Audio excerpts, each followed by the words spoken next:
Hello everyone and welcome to the stream. This is Otaku Showboat and today is Monday, July 22nd, 2019. And today we are continuing towards the path of Circuit 2s. That is the plan. Everything that's being done is in attempt to get to the Circuit 2s. The mythical Circuit 2s that apparently so few have ever been able to accomplish without quitting.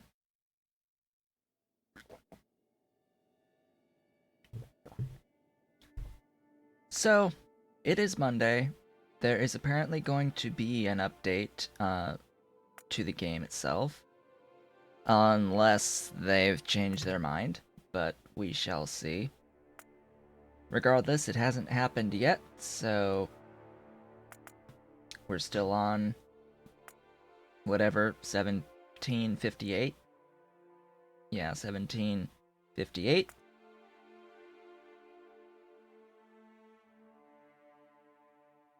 I am going to just set myself up here on the side screen. There we go. So I have my notes up next to me. Today is all about optical fiber. Yesterday I set up, but have not fully connected logistics to the rare earth processing. So we are now making some rare earth, able to make some rare earth oxides as soon as I bring in some fluid inputs and do some other things, connect the power, for instance. So that's all taken care of, fortunately, as the next step. I also went through the process of expanding the zinc production line to better fit with the current mining ability of zinc. So I had noticed I'm sort of mining, I have 60 miners placed on the zinc, but I don't know, I think there was some sort of change at some point to the zinc line, but either that or I just planned from the start to only use half the yellow belt. I don't really remember, but I do know that things were a little bit off even with only half the setup. I was off by 1 impact crusher and 2 hydro classifiers, and like, I think maybe I should have had the 2 advanced foundries down there making the molten zinc. But regardless, I have expanded out things as the cat decides to leave because I've woken him up with my talking. Maybe. You're looking like you're gonna leave. Are you leaving? Yep, he's left. Alright, so I'm now able to process this entire yellow belt, and this ultimately ends up meaning 2 automated factories making iron rods from iron. It's not using the full output of 2 of these, so don't worry too much about that. It is using a little bit more than 1, though, so I have to have 2 machines down. 8 ball mills. 12 of these impact crushers. 24 hydro classifiers. 2 advanced foundries, 6 soil extractors making limestone, because for some reason you need limestone in order to make the molten out of the grade 3. And then all the way over here into now 2 casting units. That's how we ended the day last time. So this time will be optical fiber. Now, optical fiber, it will be made in an automated factory. I'm going to need to make more automated factory. More of the automated factory. must exist. It must exist.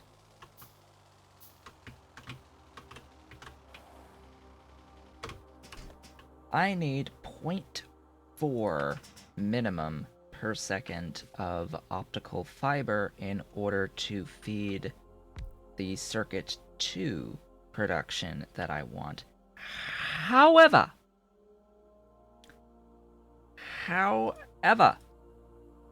I will need more than that. Why do I need more than that? Well, it's because optical fiber is also used in the production of chemical science packs. Now, I just want to have a look at the timings on here, and I can see that this is a half second longer to produce the same amount of chemical science packs as logistics and automation science packs. And this can be made, I think, in a regular assembling machine, theoretically. Yes, it can. So, I know I make things rather slowly, but if I compare 0.33 out to 0.38, that's not that big of a difference to begin with. Maybe I'll target being able to just feed this one regular standard old assembling machine. In the alternative, I do know that as I readjust things, the chip shooter machine making circuit board 2, I believe, does 1 per second. Am I carrying around the chip shooter? I don't think so. I'd have to go pick that up, and I'm not about to go make another one. In the alternative, I can plop down one of these that can make up to 1 per second. And,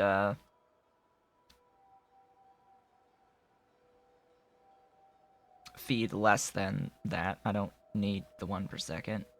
So, I need 0.4 optical fiber to feed the circuit board 2s. You need rubber, tinned cable, and iron plate along with the optical fibers. So, maybe I target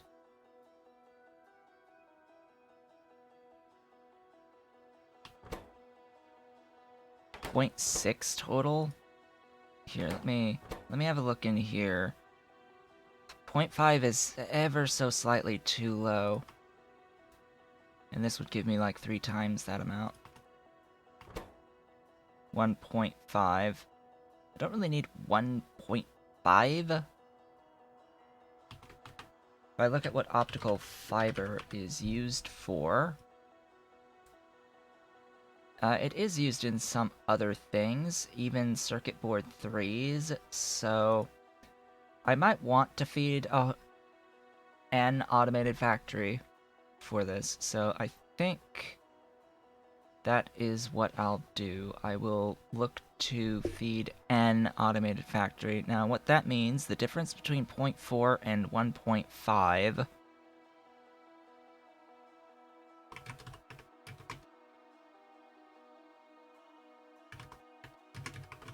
is 3.75, so that means rather than the 3.3 repeating of the nitrobenzene minimum that I need in the production of the optical fibers for the production of cladded cores going up the chain, I will need so 3.3 repeating times 3.75 or 12.5 units per second of nitrobenzene to feed that. And then whatever else I need to feed the rest, I've already forgotten exactly how much nitrobenzene I need to feed the the iron oxide stuff. The cat has returned, by the way. He has returned. Hi. Is your heat pad still going? Yes, it is. Let me refresh that for you. There you go. Alright. So, step 1. Plastic. Plastic, plastic, plastic. Oh, joy. What recipe am I going to use for plastic, and in what building will I be using to make plastic? So, my intention with plastic was not necessarily the vanilla recipe, although I do like the vanilla recipe. There's another nitrobenzene recipe for you.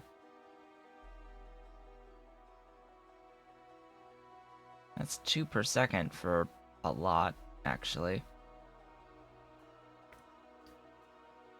I'm pretty sure that my intention was this recipe.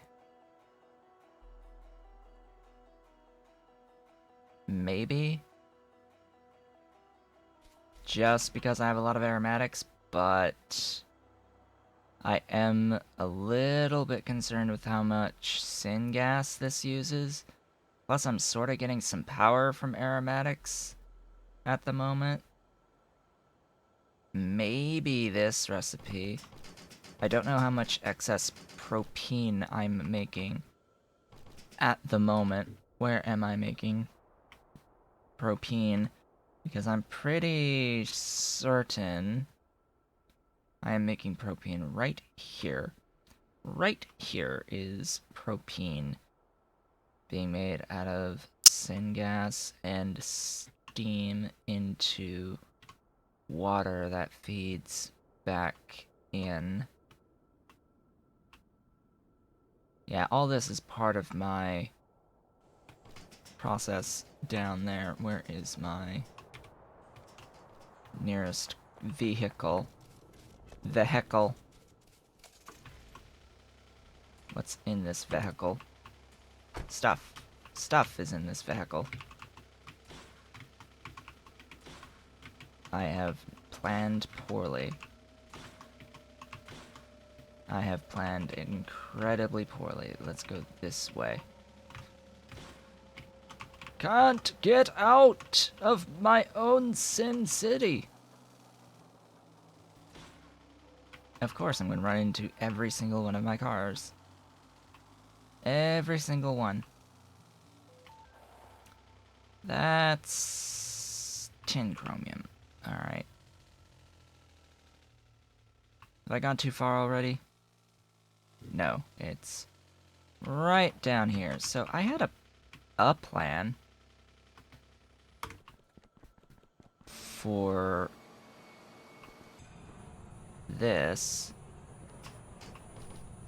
process. This process makes 66.67 acetone up to, provided I'm using my phenol, or, you know, voiding my phenol, which I could do.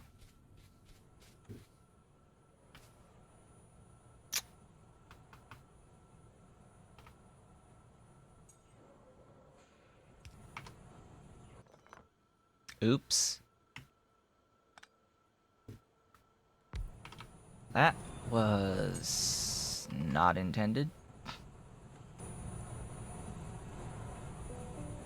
To say the least, that was not intended. So currently I'm voiding this acetone, and what I wanted to do was do a priority splitter and stick down burners. And that would have the wonderful side effect of allowing me to have plenty of stuff and things. Anyway, And that would allow me to put down an oil refinery using some of my stainless steel so that I could start making some more organic solvent, doing the recipe right here. Acetone plus syngas, making organic solvent and ammonia in oil refineries. You need a lot of oil refineries because that's an 8-second craft time, but, and you are sort of only you're turning 200 units into 150 units of stuff, but still, organic solvent, that is 100 over 8, or 12.5 per second, and then 50 over 8, or 6.25 per second, for 12.5 per second of acetone and syngas, producing 66.67 up to of acetone. So 66.6 repeating over 12.5, that's 5 machines, so 12.5 times 5, that's 62.5 organic solvent per second that can be made out of doing this to actually use the acetone, and half that in ammonia, or 31.25 per second in ammonia. So that's sort of why I wanted to do this, because this produces acetone, and I wanted to use the acetone. Now there is a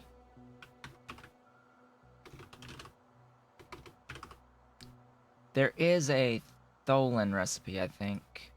Yeah, for acetone. There's also a black liquor and oxygen recipe that makes aromatics and acetone. And of course, the phenol recipe from cumene makes acetone. Acetone, of course, being used also in plastic at a higher level, but I like this recipe. Also, I've seen you. What are you used for? Ah, further titanium processing in the jig. That's what that's used for. Right, in the jig that you can't make until you have circuit 2s. So it's like, well, what's the point?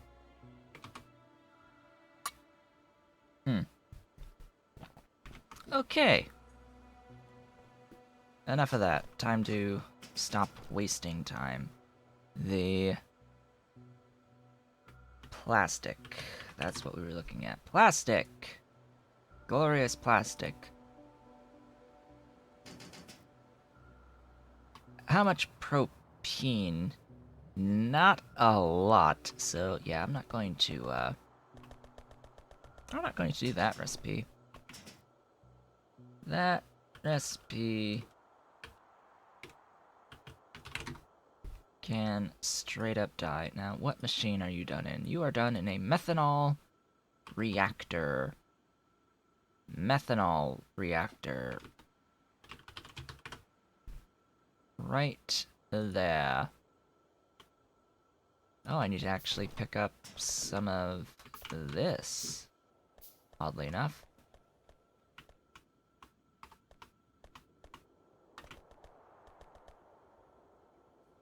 Methanol. Beautiful methanol. Oh. Small parts are needed.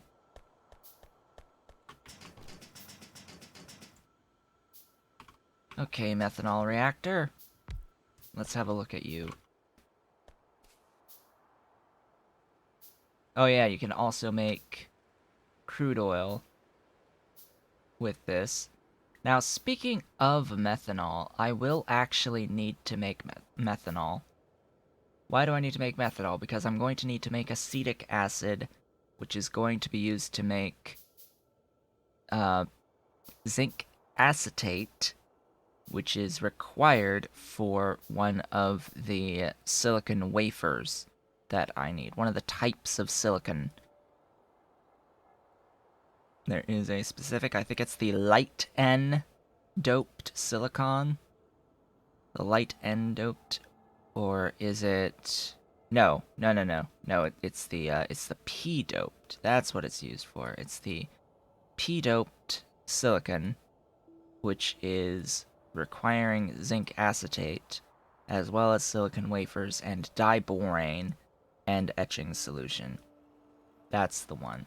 And zinc acetate is made with zinc plates plus acetic acid. Acetic acid requires methanol, and the process I will use to get methanol is probably going to be this one.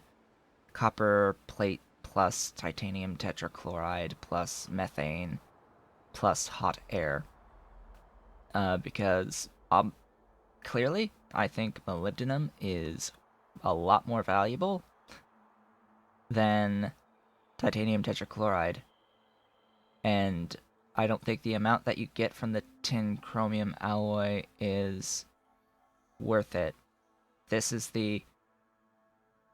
not the most efficient recipe, but it is the most efficient recipe that doesn't involve molybdenum or vanadium. So this is the recipe: methane plus titanium tetrachloride plus copper plates. Now, there is also the same thing, but with natural gas instead of methane. I'd rather use methane because methane is really easy to make. It is just moondrop greenhouses plus water equals methane. So these greenhouses can make as much methane as I could ever desire. And the formaldehyde is also just methane in, so I can also methane and copper plates, so yeah, that's easy enough as well when I do need eventually more formaldehyde for the system. Okay, I was going to I had a plan. I was looking at the recipe for that to get an idea for how much stuff I need to get what I want. So, the feeding of a single automated factory making optical fibers is going to need 2.5 per second of the plastic bars. So to get at least 2.5 per second, I'm going to need 106.67 on aromatics. I am in no way, shape, or form even remotely concerned about how much aromatics I am able to produce, because I have a yet untapped over 700 units per second of tar that exists really close by that I can convert into aromatics via creosote. So I'm not even remotely concerned about how much aromatics this takes. I'm actually more concerned with the syngas. But you can also convert tar into syngas. So that's the other thing as well. Tar to coal gas to syngas also exists, so that's a thing. That is a thing. So clearly I'm going to need 4 total methanol reactors. I have 2. Let me... That's the one I'm working on right now. Optical fiber.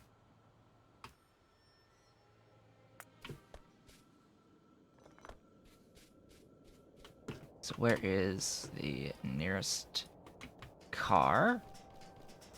Nearest car is here. Have a little bit of repairs.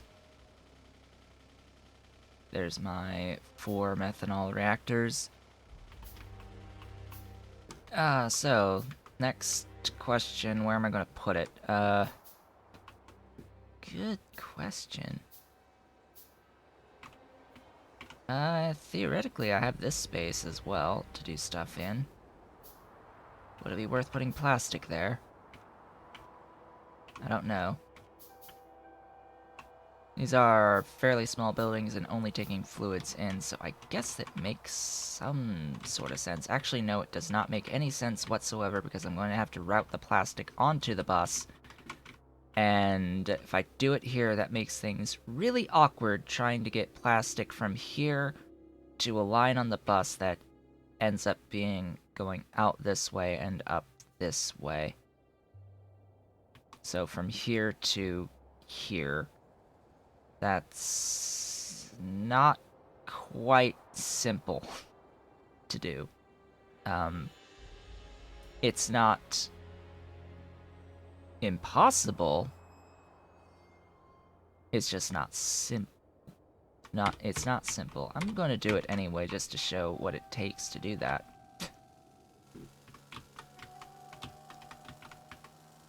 And then, of course, I have to also bring in some things.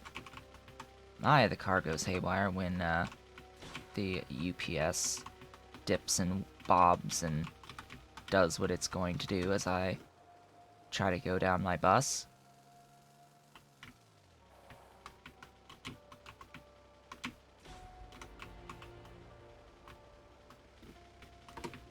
Now, if you remember correctly, this used to be the exact position that I had the initial chromium production. Now it gets to be used for other things. What are you? A tar processing unit. Beautiful. I'm gonna stick some excess stuff in you that I don't need whatsoever to be on me at the moment.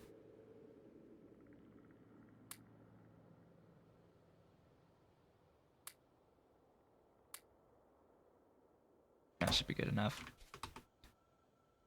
Meth reactors.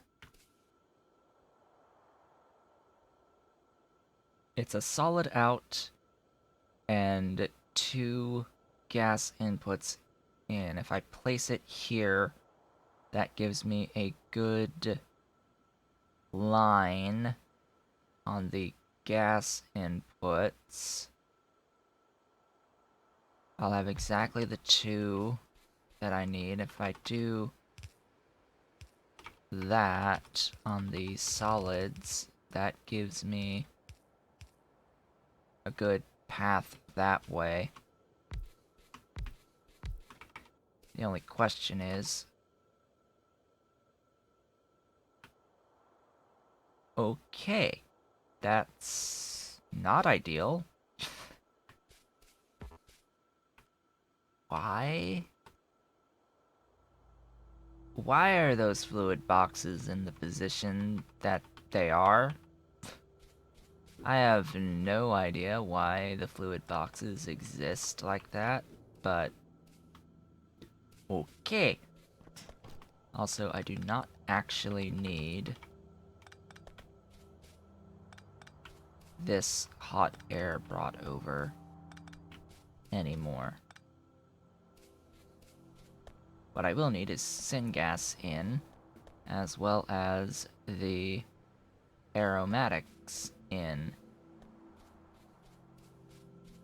Now, this makes things slightly awkward because this exists here for the ammonia.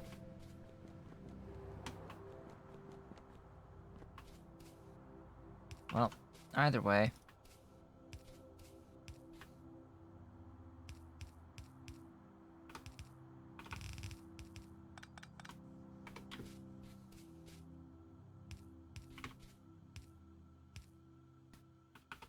Just have to set things up like so, and I like having that in this position. I just can't do that up there, sadly.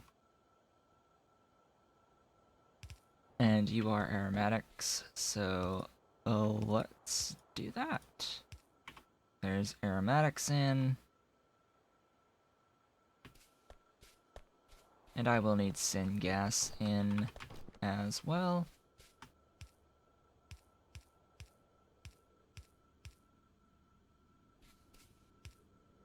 Did I? Yes, I did position that correctly. I was like, was I off by one? No, it does not appear so. Alright, so I have to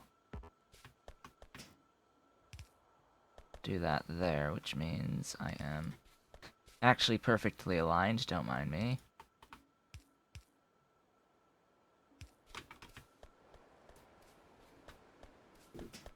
Alright, so that's the inputs. The inputs are just fine. Just add power. And welcome, plastic. Welcome, plastic. You will be much appreciated going forward.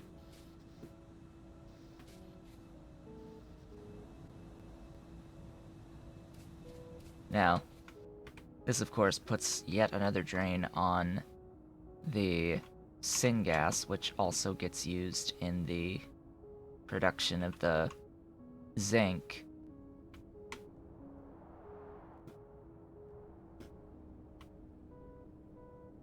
So this will be interesting going forward. While I ramp up my production of Circuit 2 related items and I start consuming more zinc, what's going to happen once I start demanding more of my zinc plates and plastic at the same time? Do I have enough syngas? I've no clue. Maybe? If not, I can add more. It's probably gonna have to be about as simple as that. So, that's plastic. That's simple plastic, and I have yet to make petroleum at this point in the game. For reference, no petroleum has been made as of this point, nor has there been any light oil made as of this point. I'm making heavy oil, but I'm not making light or petroleum. So, what's next? Well, next is the rather annoying part. So that was just step one towards the optical fibers. Step 2 is the niobium iron coating, the NBFE coating. This will require NBFE alloy, which I am theoretically making. Also, wow, that actually makes a lot. I can scale up bone meal, and that is plenty, actually. And I actually have the activated carbon for that. Although I would prefer a recipe that uses filters. Actually, I would prefer filters. Anyway, I need the... Oh hey, there it is. There it is! Niobium iron alloy. I, of course, am not going to actually route my plastic until I have the spot that I'm making the optical fiber established. So this is going to involve this whole niobium iron alloy chain will involve some of this, so I am going to need to route this to wherever I am ultimately making the coating. That's probably going to be all the way up the bus, so I will need to route this to a spot, to a line, at some point, at the point that I get to there. I will also need to run some nylon, which I am making right up here. Right here, my beautiful nylon needs a spot. This has been sitting here for an incredibly long time, along with the nylon parts. So I will finally be using some of that in the production of the optical fibers. But this does not quite come into play first. So going down the whole chain for the niobium iron coating, The coating requires the alloy and Kevlar coating. Kevlar coating requires copper coating and Kevlar. Kevlar is what will require the nylon. However, it will also require TPA, organic solvent, both of which we already have, and this stuff called PPD, which is a solid that shares the sprite, I think, with the phenol and the melamine resin. So it's just different. It's yellow. So PPD will require ammonia, nitrobenzene, and chlorine. Now, before I go the process of making Kevlar, I actually think I want to start with the copper coating because, and really the first thing that we're going to start with ultimately is the nitrobenzene because both of these processes will require nitrobenzene, both to make the PPD and to make the cladding. Now, I actually have not calculated how much nitrobenzene I would need for the Kevlar for the PPD. Now, I've calculated how much I would need for the cladding, but I haven't actually calculated how much I need for the amount of PPD that I need for the Kevlar to feed into this system. So I need a little bit more nitrobenzene, I think, than I originally calculated. So I was looking originally at what would ultimately end up being 12.5 units, but that 12.5 units per second of the nitrobenzene is only what is required for the cladding and not for the PPD that's part of this process. So really, ultimately, the first thing that I am going to make will be the nitrobenzene because I am also going to need the nitrobenzene for other things. And nitrobenzene is made, I think, in the high pressure furnaces. If I can find one.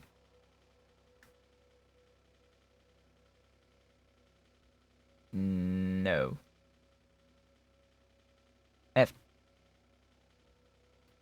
FB reactors, actually. FB reactor, was that it? Why am I not carrying one? Didn't I make one? Here. This thing.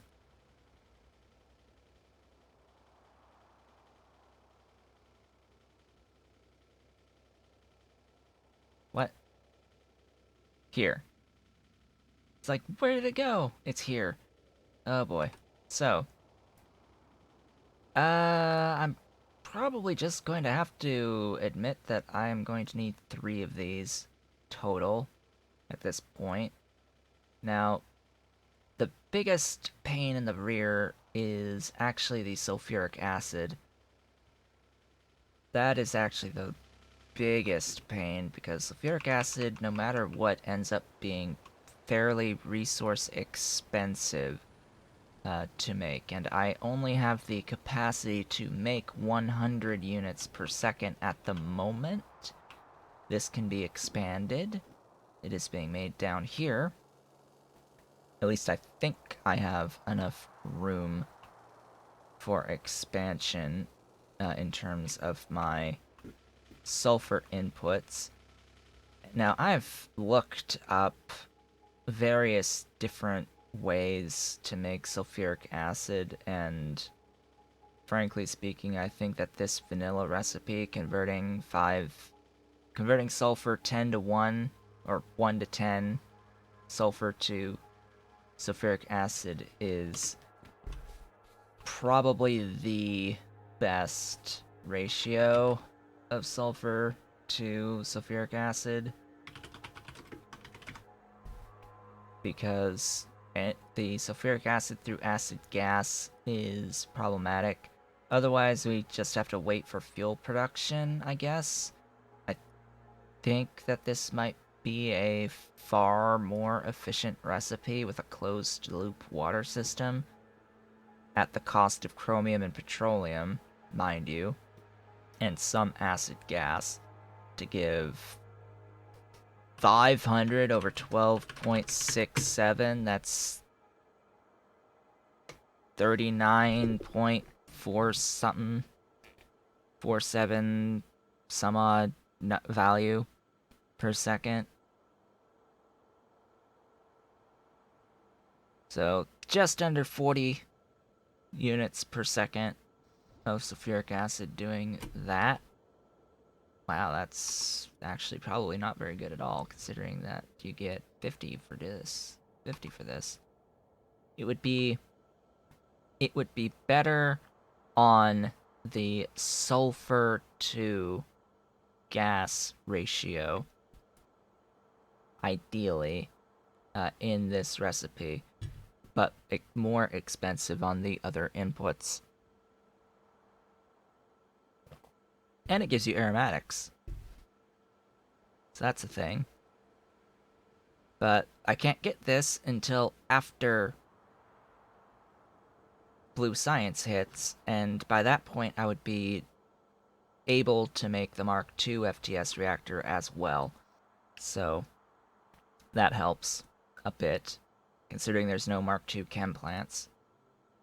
So when you have the option only between the iron plates and sulfur and the acid gas and water, the issue really comes down to, well, the sulfur into acid gas is not even remotely viable if you're planning on using that acid gas to make sulfuric acid versus the alternative of sulfur directly into sulfuric acid. There's a way to get acid gas out of excess flue gas by adding a little bit of gasoline. I suppose that is an option if you're consistently making a lot of flue gas.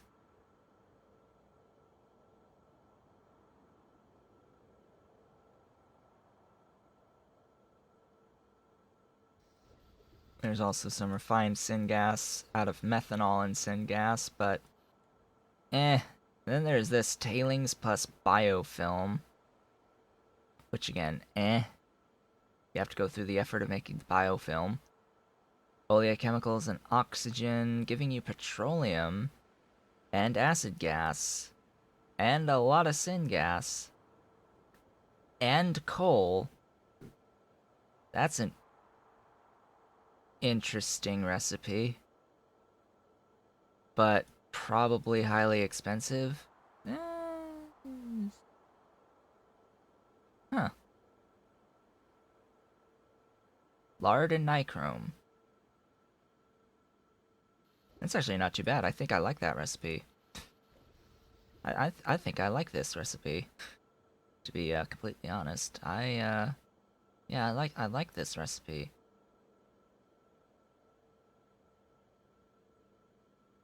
Yeah, because you can then use petroleum for whatever you want, plastic even.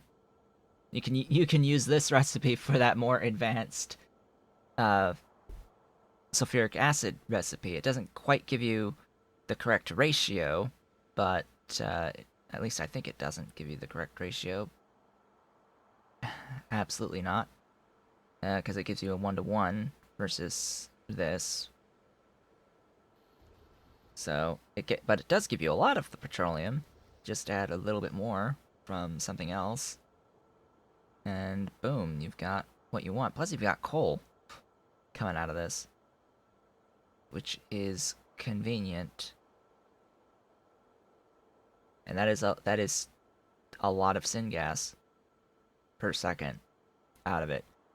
It's a big chunk of oxygen, though, which I think is the downside to this.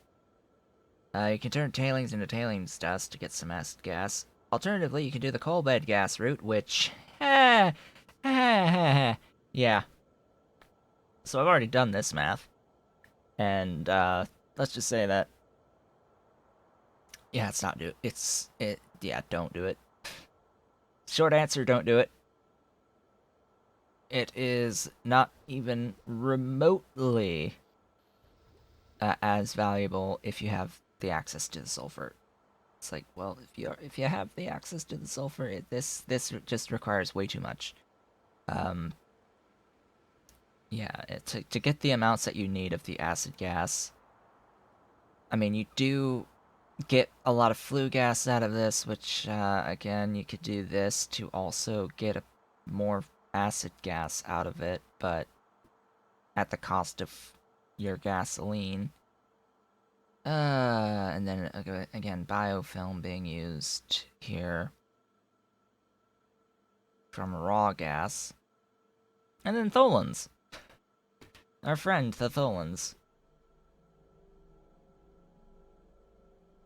Yeah, the tholins being used to make acid gas that you can use to make the, stuff. Anyway, this is the better recipe, I think, for the moment. I have somewhere a bunch of chemical plants that I've already made, but I'm going to add the one here just because it's easy to do.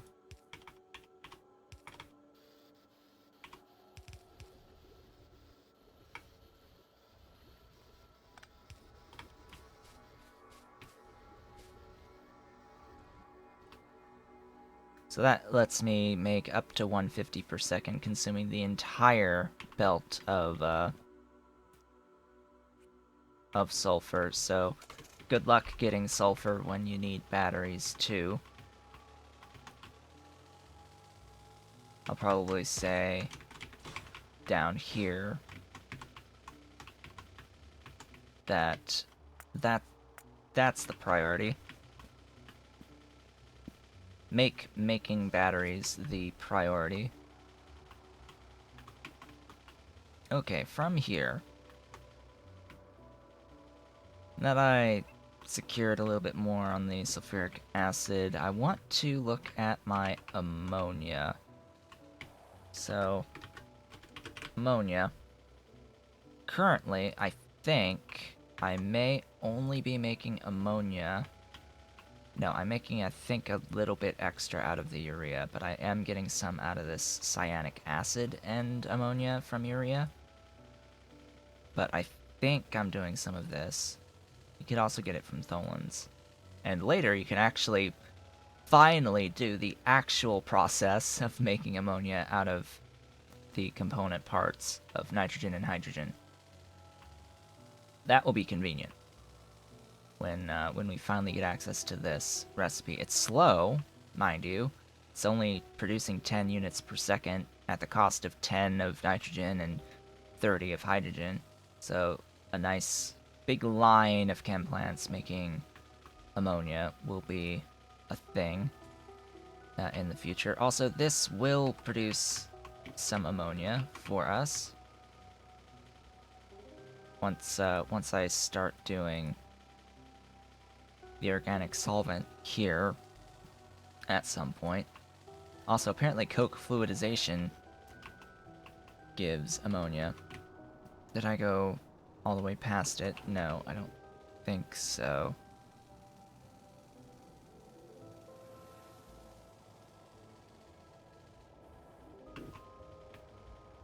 So of course the question is, well, where am I doing this? I am doing this right here, and I have 3 chem plants doing 60 per second. I need some to make niobium. 60, and then if I overflow valve the cyanic, that's 14.5 per second. Yeah, let's do that. Where am I? Give me some overflow valves, please.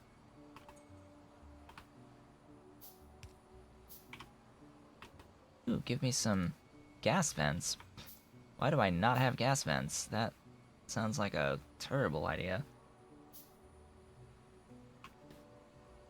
Give me the gas vents, kitty. Give me those gas vents.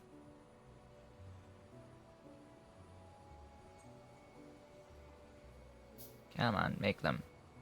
Give me one. That's what I need. A vent. Just a vent.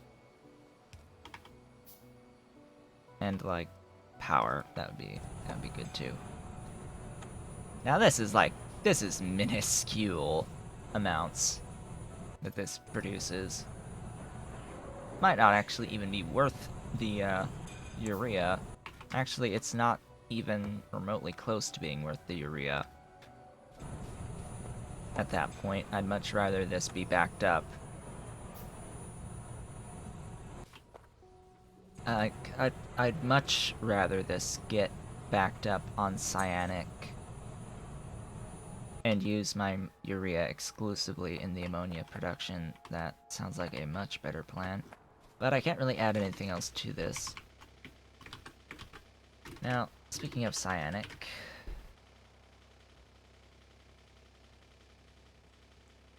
Oh. Oh, hello.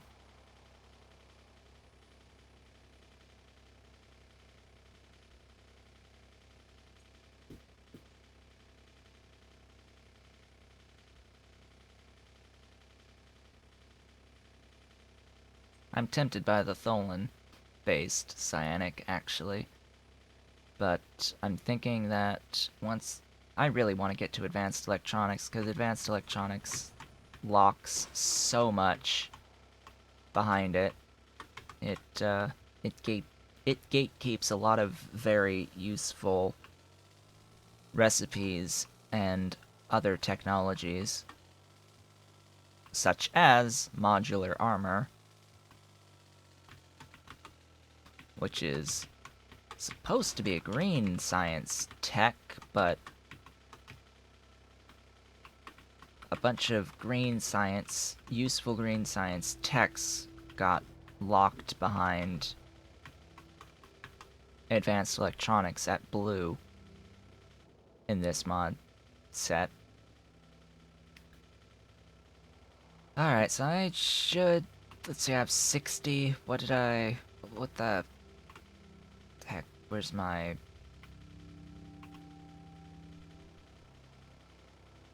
math? Where's my math?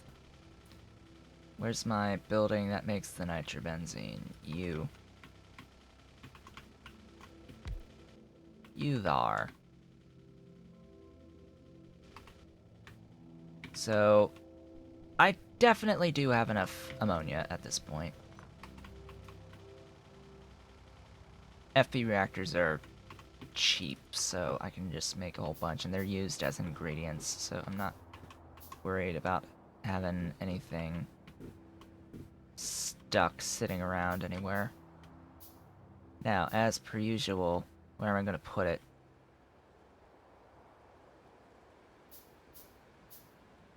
Do I put it there? I mean, I am making a fluid.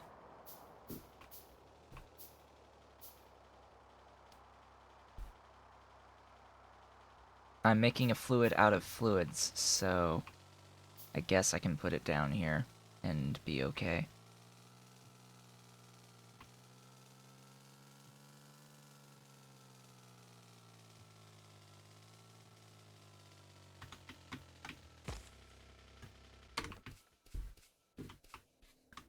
FB reactors.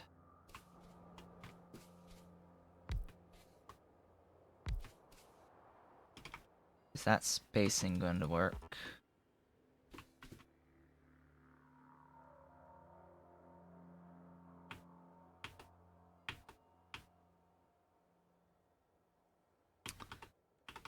I don't like it. It technically works by doing it this way.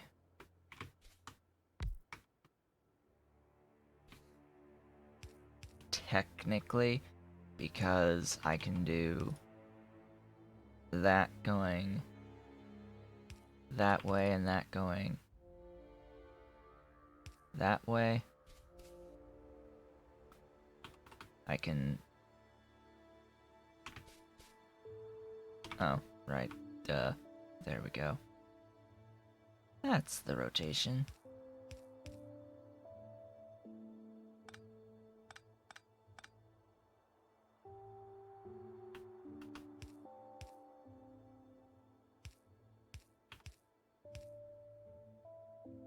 Now, depending on how I want to do this, where do I want the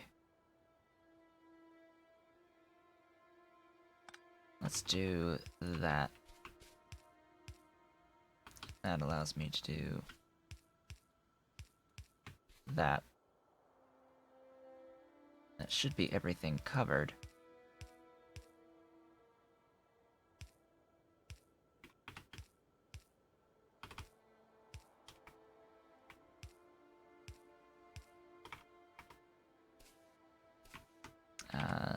This.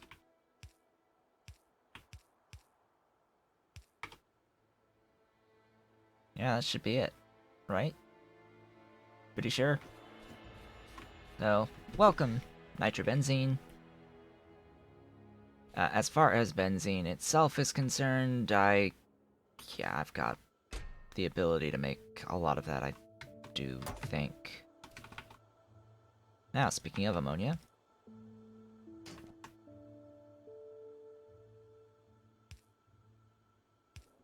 Hello. Hello, ammonia. I'm actually going to... Yeah, I'm gonna do that like so.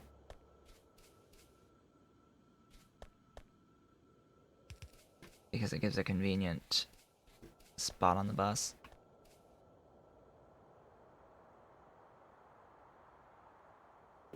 Yeah, not a tough demand to meet for now. For now. Oh, right. Sulfuric is all the way up here. Yeah, see about that.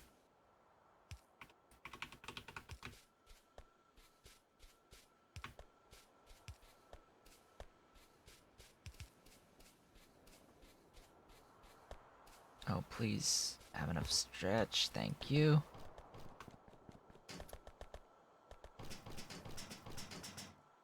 So I'm gonna have to do the same thing with this sulfuric. Won't actually be able to route it this way. So many instant pipes. Yes, they're all damaged. So many damaged pipes all around the place.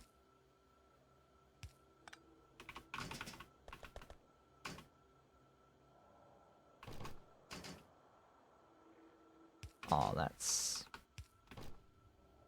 so close yet so far.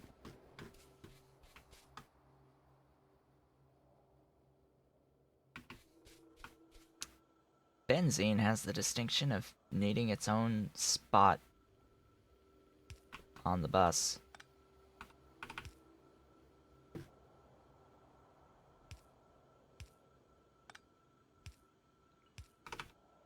Does that need to be connected? I have no clue. Does it? No. But it separates the networks, so yes. Yes, it does, because it splits the networks. Alright. Next. I want to grab that.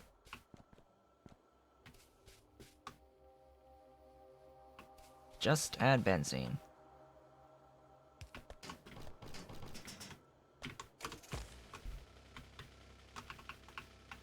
So many instant power poles. Now, how many... What is the death count on pipes so far? 4 pipe to grounds and 4 niobium undergrounds. That is the current death count, and 11 small poles and a medium. That's the destruction count so far from the car. Alright, benzene. Where do I want? So, as you can see, I'm only able to really make 20 units per second of benzene at the moment. So, I'm gonna need a little bit more than that.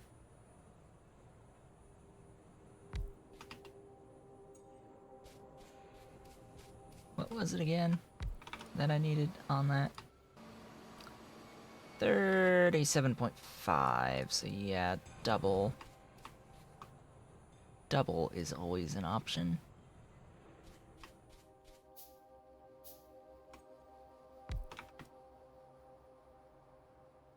I don't need to even change the rotation of this. This works. As is.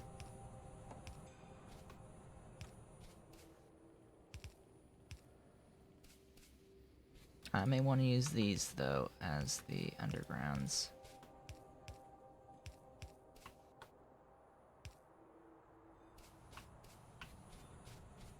Why all the way up here, though?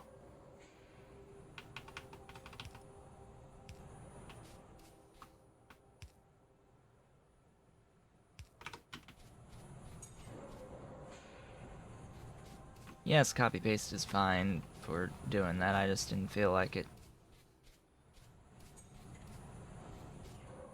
The answer is simple. I am lazy. That is always the easy answer. Now this uses 40, this produces, oh, plenty. I think I have enough coal, water, slurry fuel to feed, well, not quite, actually. I'm 5 units short, so...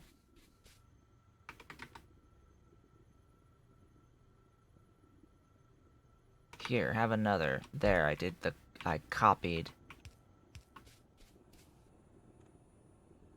For the exception that this doesn't work. Oops.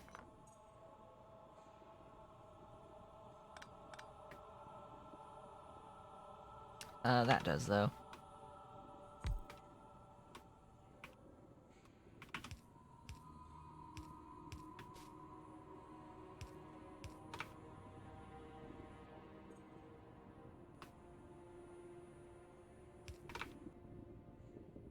I definitely have the tailings. I absolutely have the tailings. Which is convenient. Alright, so that's now more than enough, and it feeds into all the things. You're actually needing to get rid of aromatics at the end of this? Like, okay. Well, it will move more once I start demanding plastic, right? Because the plastic's going to, wow, did I actually have? Oh my goodness. Oh, that's it. That's aromatics. I need to now do the benzene. Now the benzene, looks like I can do this up here. Where am I putting benzene? What is the next? The next buffer space that will no longer exist. The next buffer space that will no longer exist is you. That's what will no longer exist. AKA you, which clearly that is a problem. About that, see, yeah.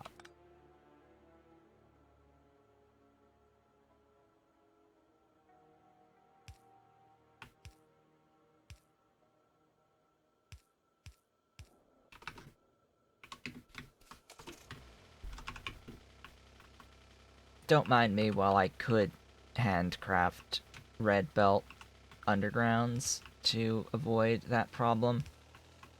I'm not. Remember, just add rubber. Just add rubber, basically, and, some stainless steel, and yeah, you've got glorious things. I can handcraft red belt.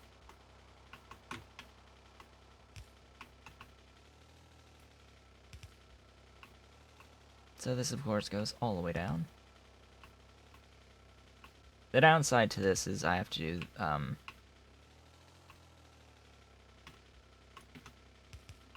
an underground on the aluminium plates anytime I need to pull off some of this benzene.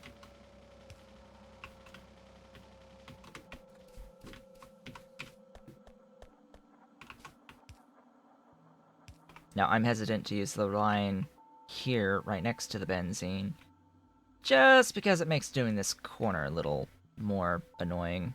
I'd have to pull the acetylene off somewhere else.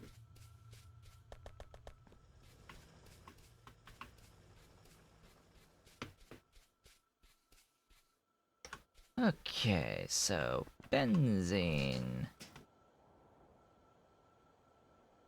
You don't need to be there.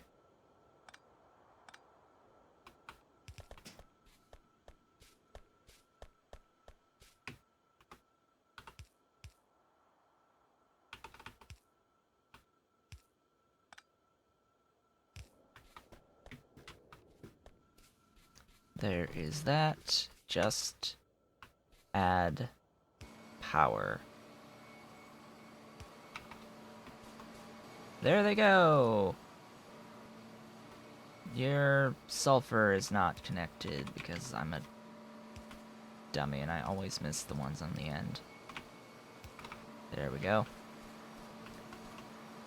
They are doing the thing. They are making the nitrobenzene for me. Now the nitrobenzene needs a spot on the bus too.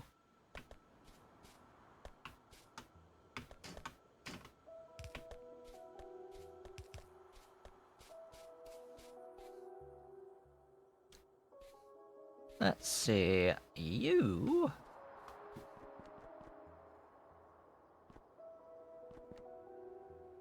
Have I used these? Have I used these?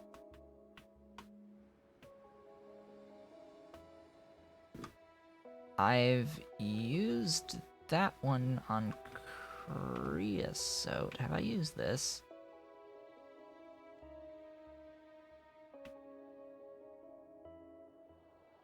I have. It is the diborane.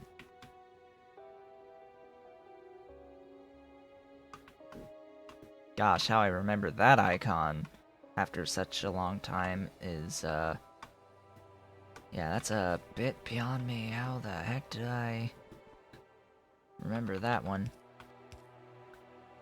Alright, so we're gonna be here this time around.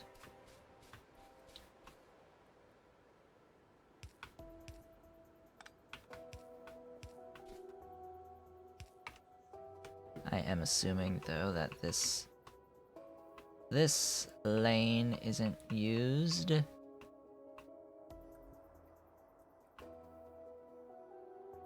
Sure does not look like it to me.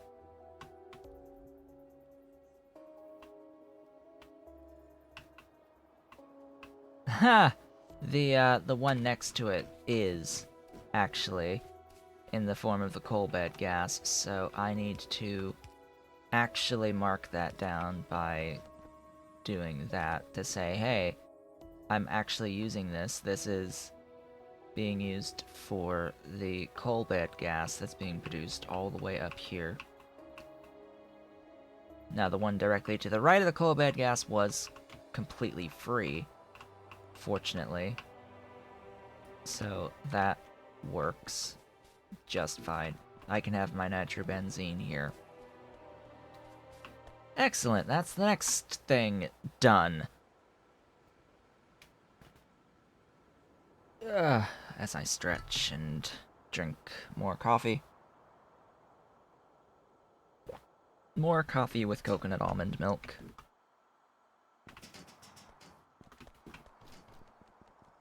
Where'd my car go?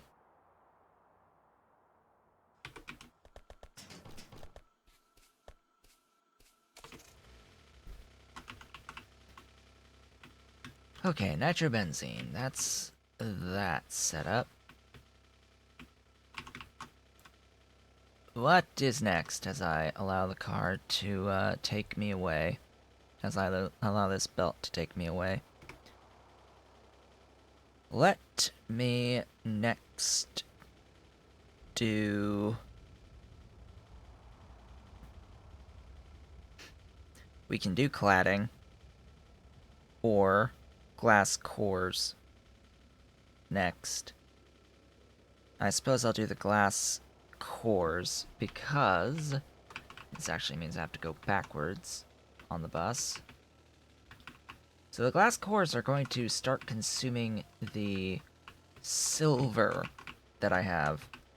The silver, which you may or may not remember, I am making silver. In fact, I have silver on my bus already. It has a lane. I don't need to go adding another lane anywhere for my silver, because it's here. It exists. Hallelujah. It exists already.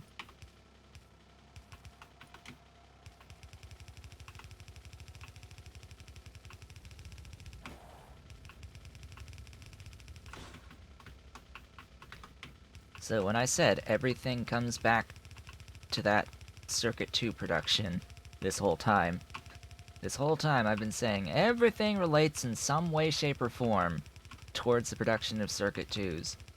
Yeah, way back when doing the more efficient processing of lead, even that related to the process because it needed to be done to get silver to make the glass cores.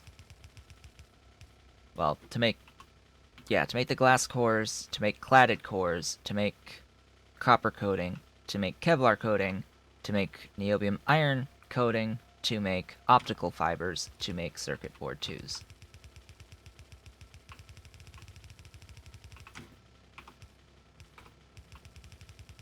And I'm just running this up just because I think I will end up doing most of the actual production of the cladded cores up at the tip top of the bus. Primarily because it is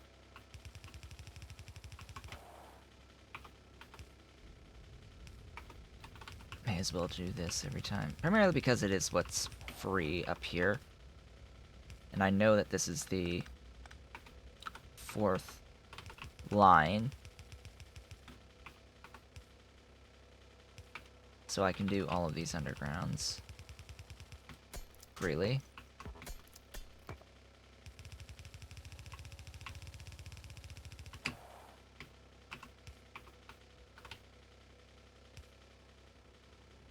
No, that's where that goes, actually.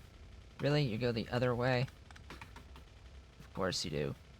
Of course you do. Make more of these, please. And that. Actually, don't do that. Do...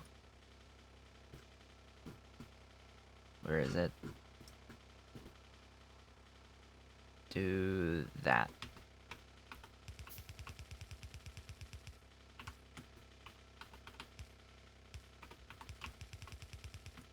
Beautiful Molly. Hey, I'm out of belt. Make the belt to make the belt. Build belt for belt, please. As I go and grab more belt.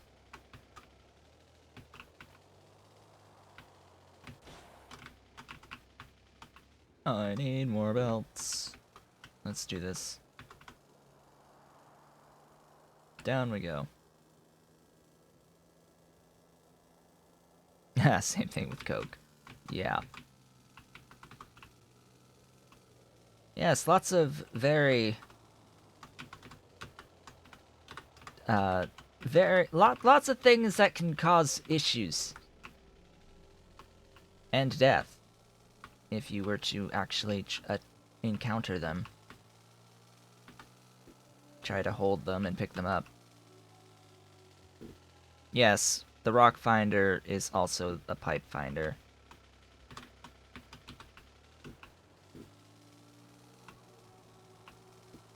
Yes, the car, if it exists and it's static, it will run into it. It's also a pole finder, a wonderful pole finder, and it is a wonderful, absolutely wonderful car finder as well. If you've lost another car, it'll find it for you, and then you'll know. And then you'll know exactly where that other car is that you've left behind in the middle of a belt. Or to the side of a belt.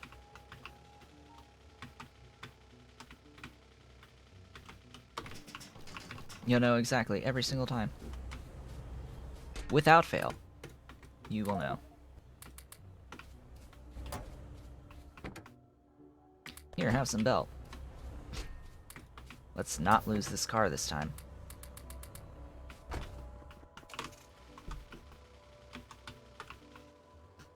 So, for example, eventually I will be a car finder if I ride this belt all the way up, I think. Depends. Was this the car that I took? I don't remember. Oh, though, there, yeah, yes, ahem, cough, cough. That's a car finder car. That's a car finder car.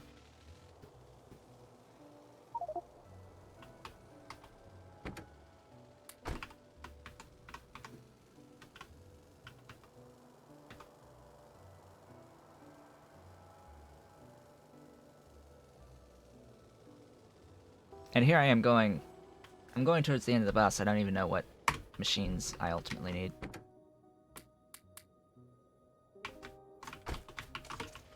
I'm just doing things now.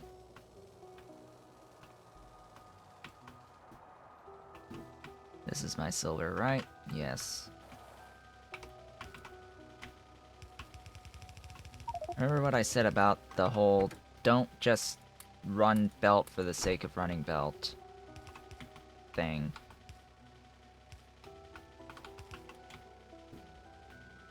What even are you?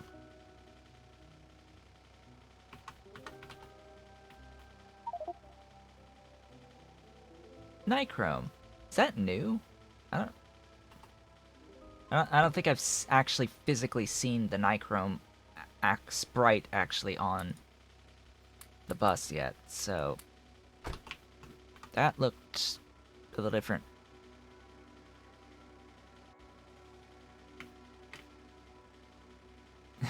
You almost got to green science?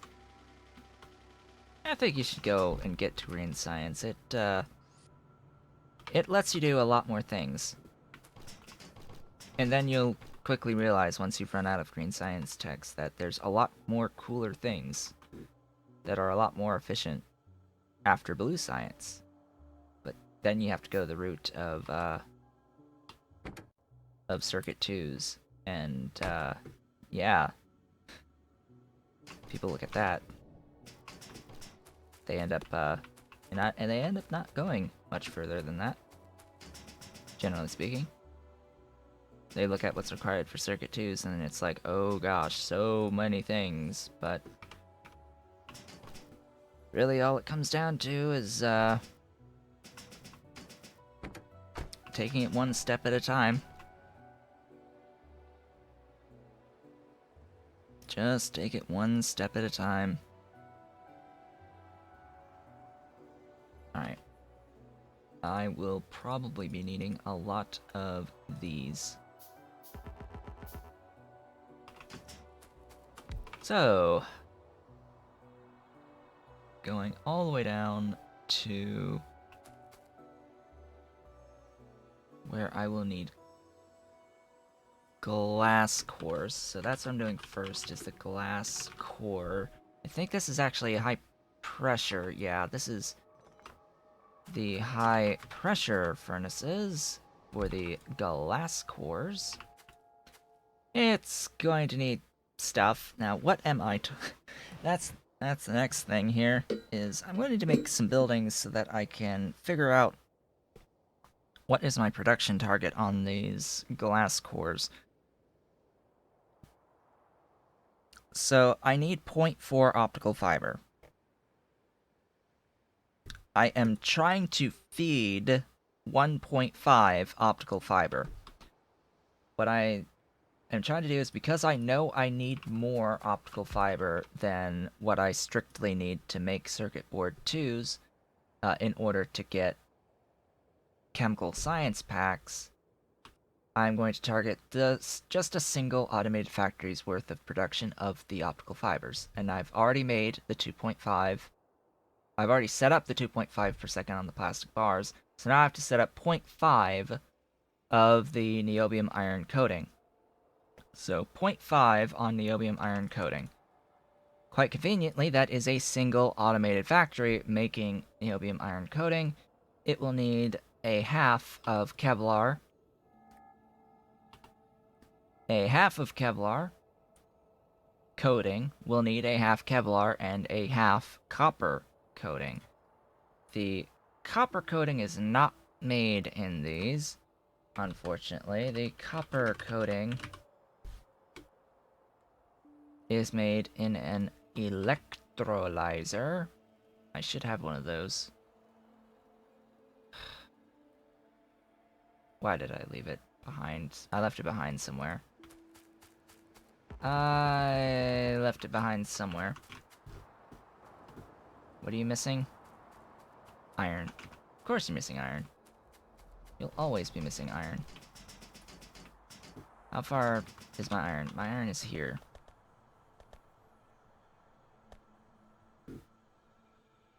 The thought of possibly never using red belt drove you over the edge. Yeah. Red belt's gonna take a while. Theoretically, I could make red belt right now. I just have to grab, looks like nylon and my stainless steel. I could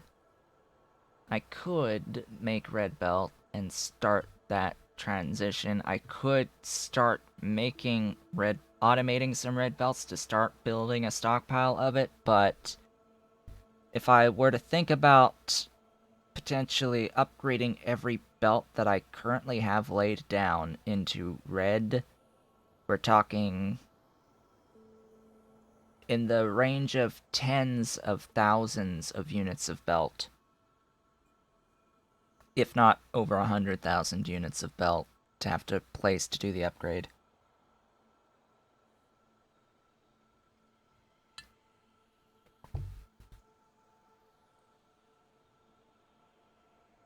Especially when you consider that red belts, you only make one rather than two. It is a 1-to-1 upgrade. Actually, speaking of upgrades, was Pi Petroleum Handling that adds this more efficient way of getting transport belts, so at least you don't have to worry as much when making the transport belts, but really, I think it's this advanced small parts that's the hang-up. It's this that's the hang-up. That's 1, 2, 3, 4, 5, 6, 7, 8, 9, 10 in. That's 10 in. Now, there are a few things like this, and it requires you to do 3 belts in on each side. Well, one is your output. So, and it requires sharing lanes. So you have to have 5 shared lanes plus a lane out for your output. In order to make the advanced small parts and anything else that has 10 in. Now, what makes this even more exciting is that you have bolts that are also required, and you need 15 per. You need a full belt of bolts. Now, I will note that you can make this a little easier if you do bolts here. Gosh, this is not a good ratio. Why would you not do things in good ratios? Because it would be nice. I could just sandwich this thing in between 2 things making bolts and put. But what is convenient is that it's, in terms of sticks, in terms of the sticks, a machine making sticks makes 6 per second, so I could have a thing here making sticks while this makes bolts. And here I am going on a tangent on actually making advanced small parts when I have absolutely no intention of routing all the stuff to make the advanced small parts yet. And that would eliminate one item off this list. You do directly need iron sticks, which, again, you could put a building somewhere. I'd have to think about this, because it's plainly obvious that I can't do something quite as simple as this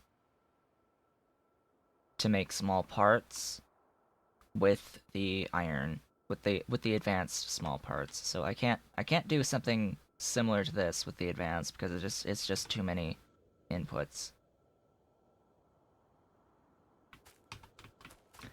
Yes, it makes things a lot simpler once I do the transition to the bots, but part of me... So, I like bots, but I like fast bots. I don't like slow bots. So, I prefer doing my bot transition later when the bots are better. That's when I prefer doing bots.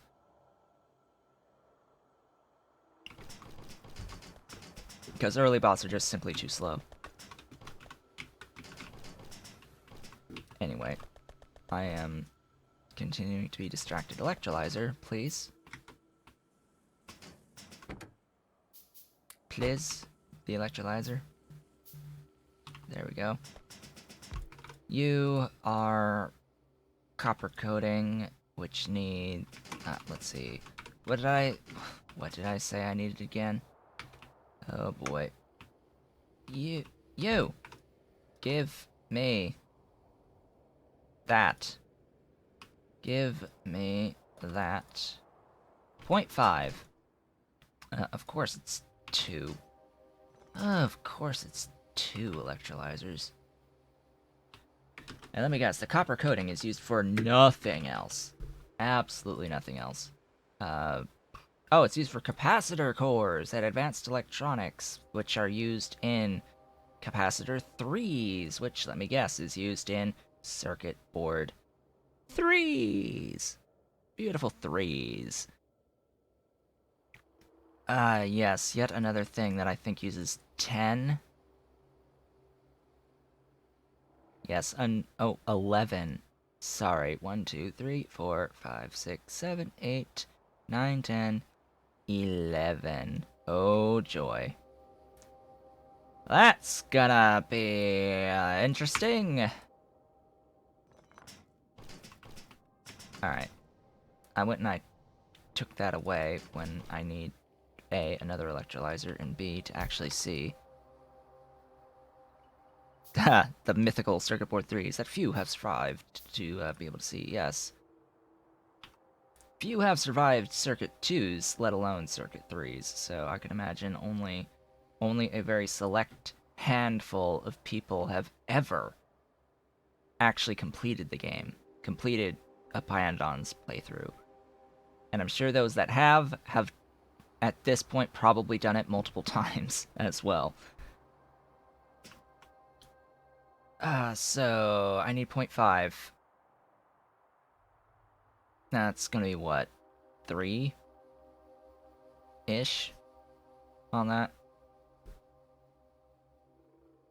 Half. 0.5. 0.25 cladded core.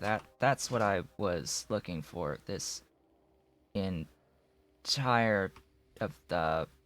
Yes, cladded core. 0.5 on the cladded core made here. Cladded core. Alright, 0.5 on the glass core. The glass core being made in U. So the target is 0.5-ish. One of the top 10 Pyanodon speedrunners. I don't think so.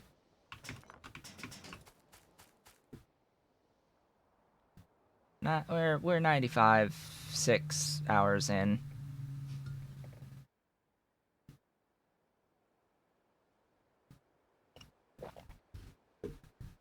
Actually, one of the things that I'm sure a lot of people do when playing Pyanodons is tick the game speed to 200%. I don't think I have done that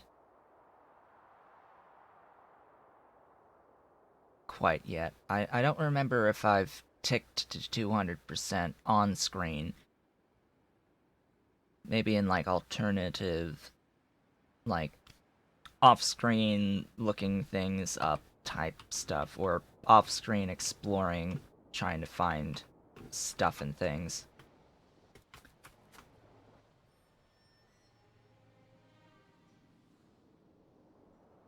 Do I even have, like, enough on the silver plates? I know silver plates aren't very common, but would that even be enough?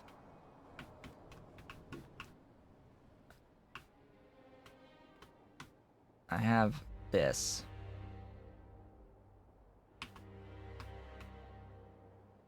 I forget what the output is.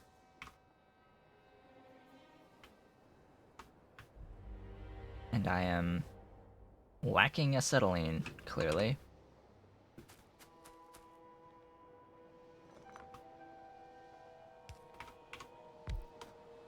I've been putting that off for a fair bit as well. The necessary amounts of acetylene. Oh, and that's a fair amount of glass, too.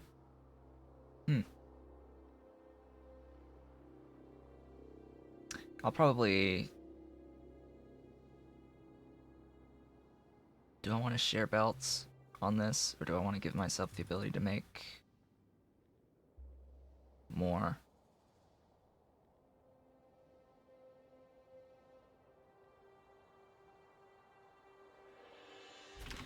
I'll leave it as is. I probably need to grab... No, I don't need to grab anything. I like having a bunch of high-pressure furnaces hanging out, so I will just make a bunch. Do I want the spacing, though? Probably not. Or I can just feed from the top. That sounds fine.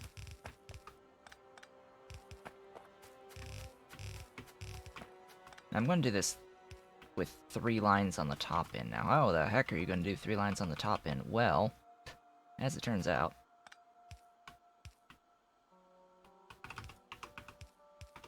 that's a thing that you can do.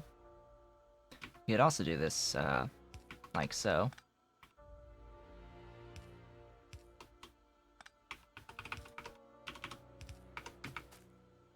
That's how you feed from 3 lines into a machine.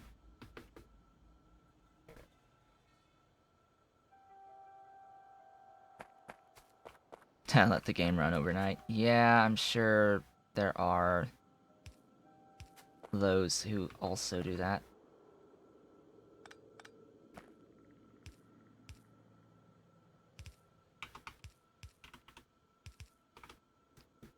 Ta-da! Alright. That will feed the 3 in. Now, doing a... I mean, in the alternative, you can do that as well and have that be the output. And then feed in on a line down here.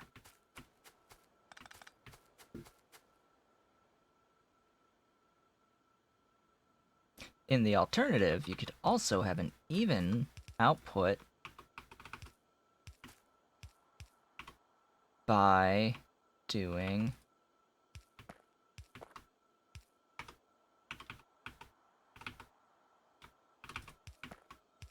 that.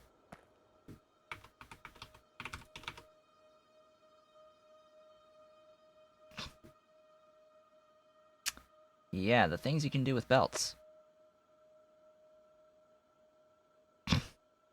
The things that you can do with belts without having to resort to a exploity mechanic that is belt braiding.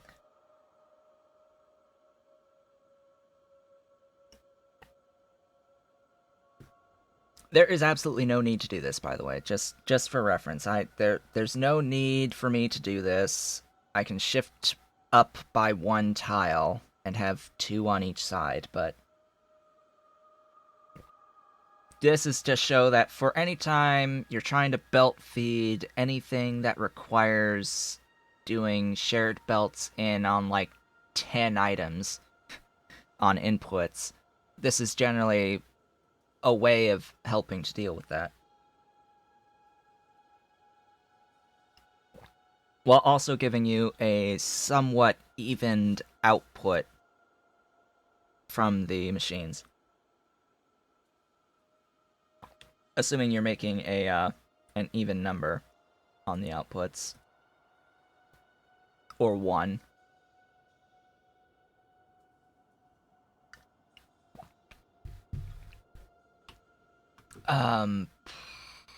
Although I guess if you...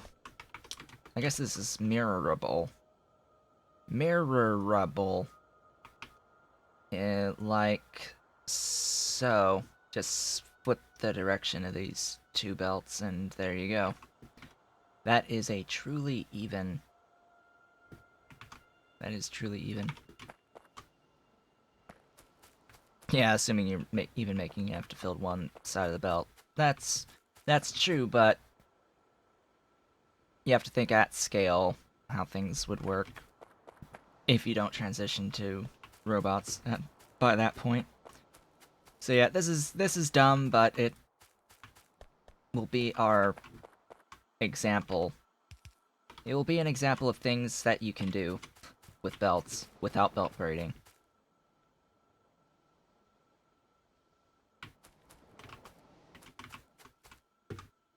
Yep, that will be that. So now I just need glass, sulfur, and silver. Well, the silver's here.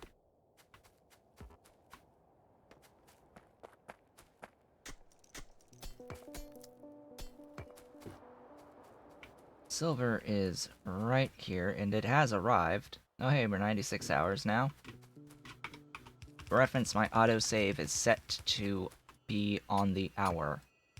So anytime you see an autosave, it means that we have ticked by another hour. Also for reference, and I don't know if I have set Steam to be able to actually show, I have, or set Streamlabs OBS to actually be able to show. 958 hours currently. 958, that's where I'm sitting.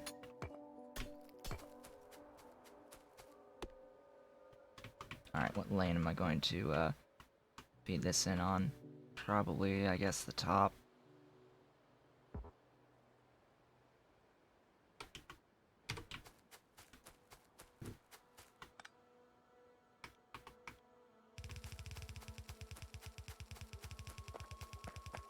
Not too much of a need to do jumping at this point.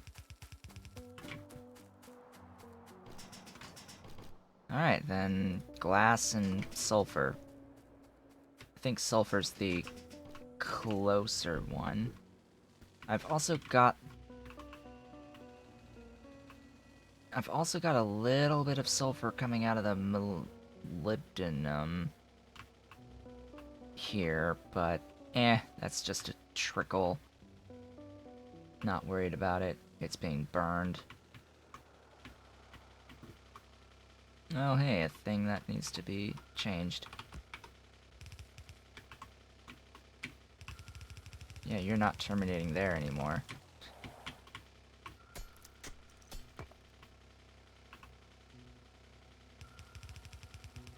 Oh wow, 4,000 hours. Even then, even if you've just been leaving it overnight, that's still a lot of hours. That's still a lot of hours. Yeah, useful in C block. Yeah, there's a good reason I don't really play C block all that much.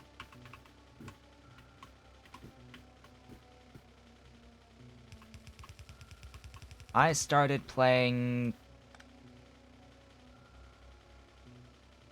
April.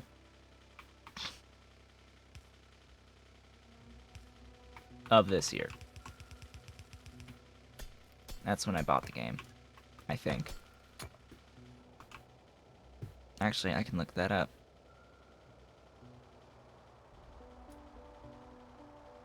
It was King Arthur that released Pyblock, the Pyanodon's version of C-Block. Let me see, when did I buy this game? I bought this game, actually, on the 15th of March, is when I bought Factorio. So, since the 15th of March.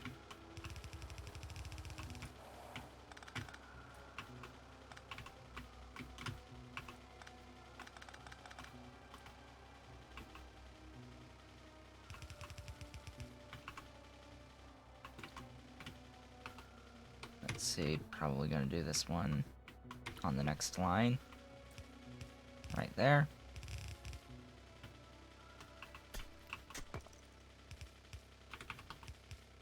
And I have done some of Pyblock. In fact, last I checked, Rat there in the chat was playing Pyblock while listening to streams. But, yeah, I think it could be better if you actually had the early copper mine.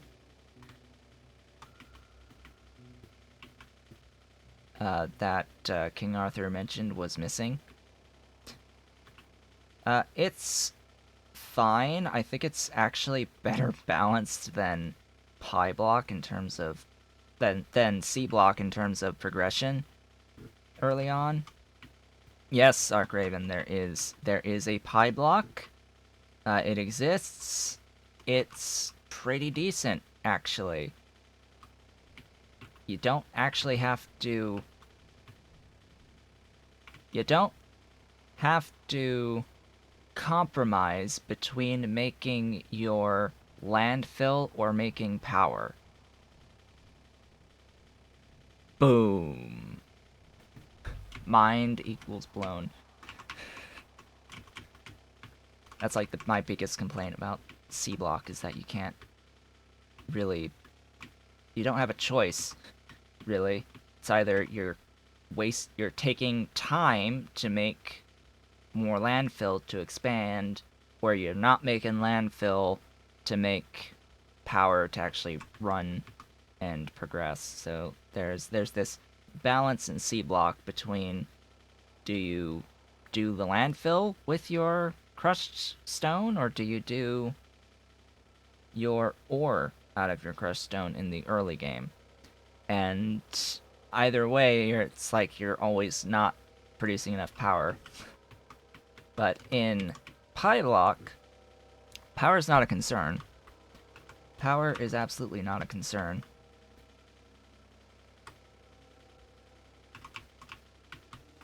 Although you are going to have to do a lot of things manually for a very, very long time. Where was I even going? I was going to get glass, which is the last input here.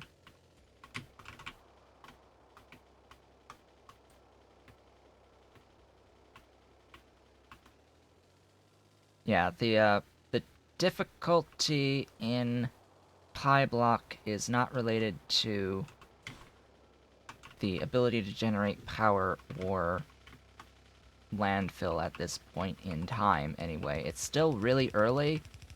It's not as progressed as C-Block is in terms of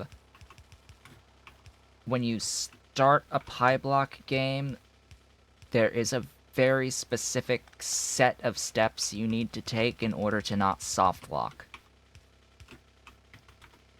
Because you're not straight up given the exact buildings that you need to build at the start with your starting resources. You're just given a bunch of starting resources and have to figure things out.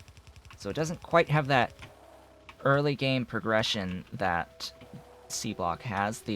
in the really early game progression that makes it basically impossible to fail and soft lock in the early game, but you're going to be doing a lot of things manually for a long time.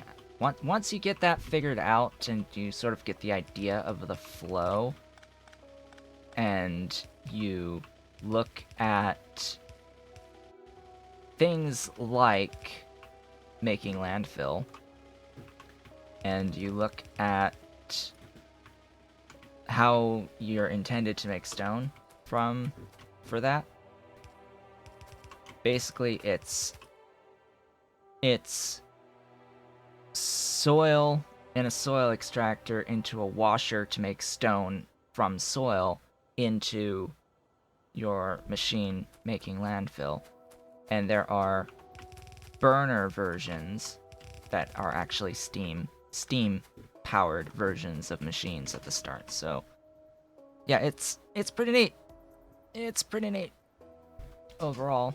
It's just, as with regular C block, it's quite slow, which yeah, that's the main issue, I think, is just speed. It's slow.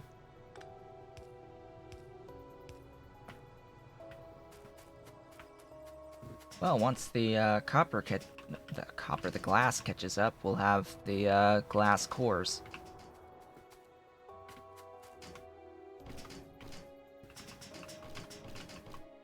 I wouldn't necessarily say grindy, but you're spending time waiting around for the relatively inefficient processes of making iron and copper to happen. Yeah, for people who think that Pyanodons is too fast.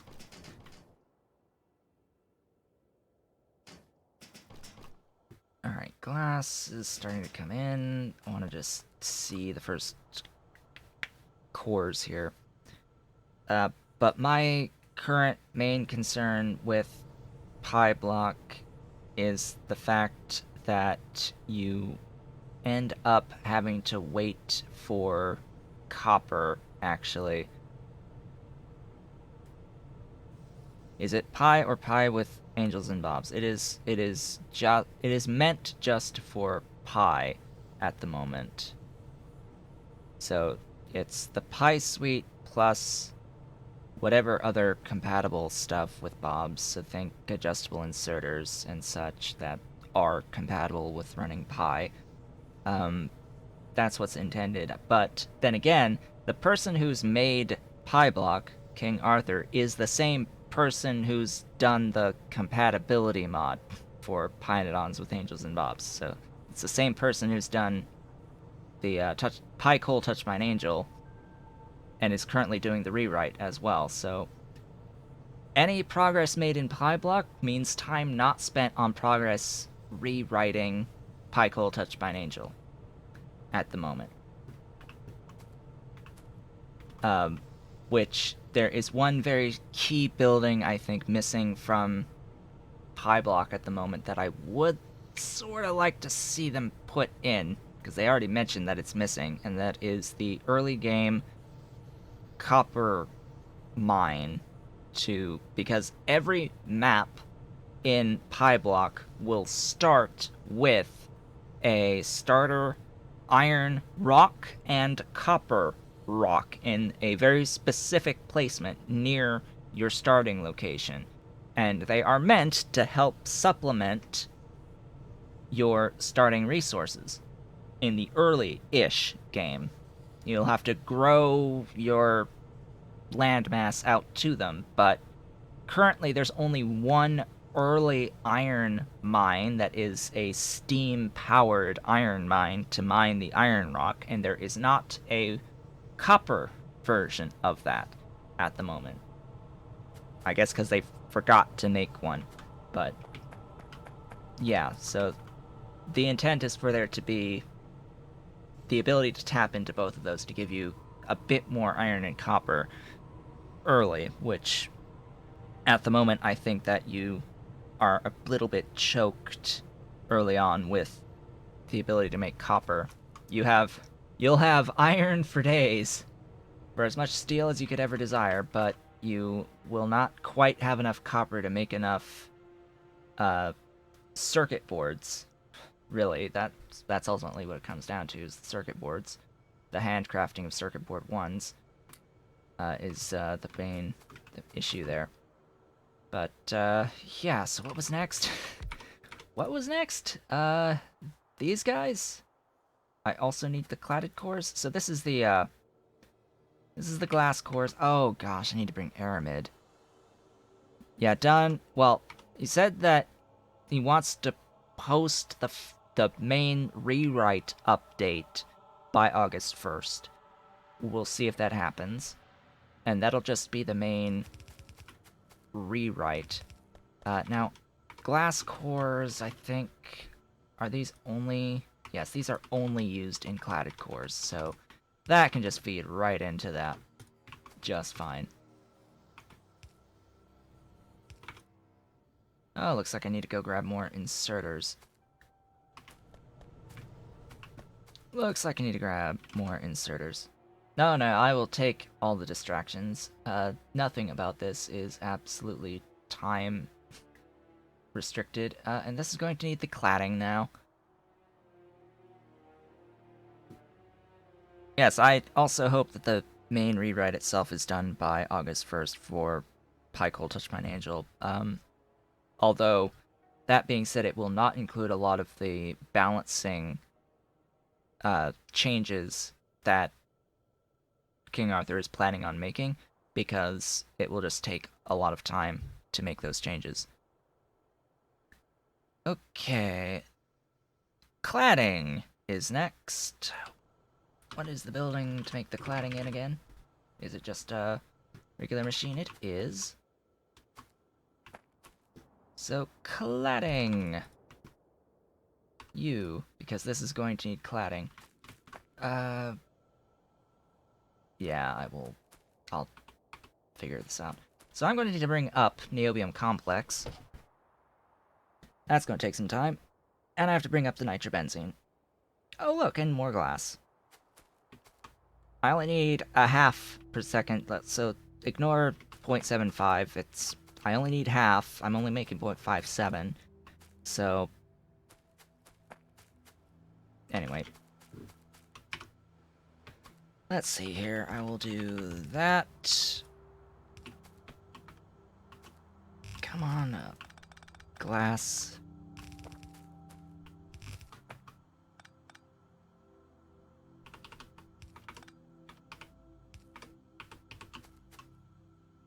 Get the pipes down.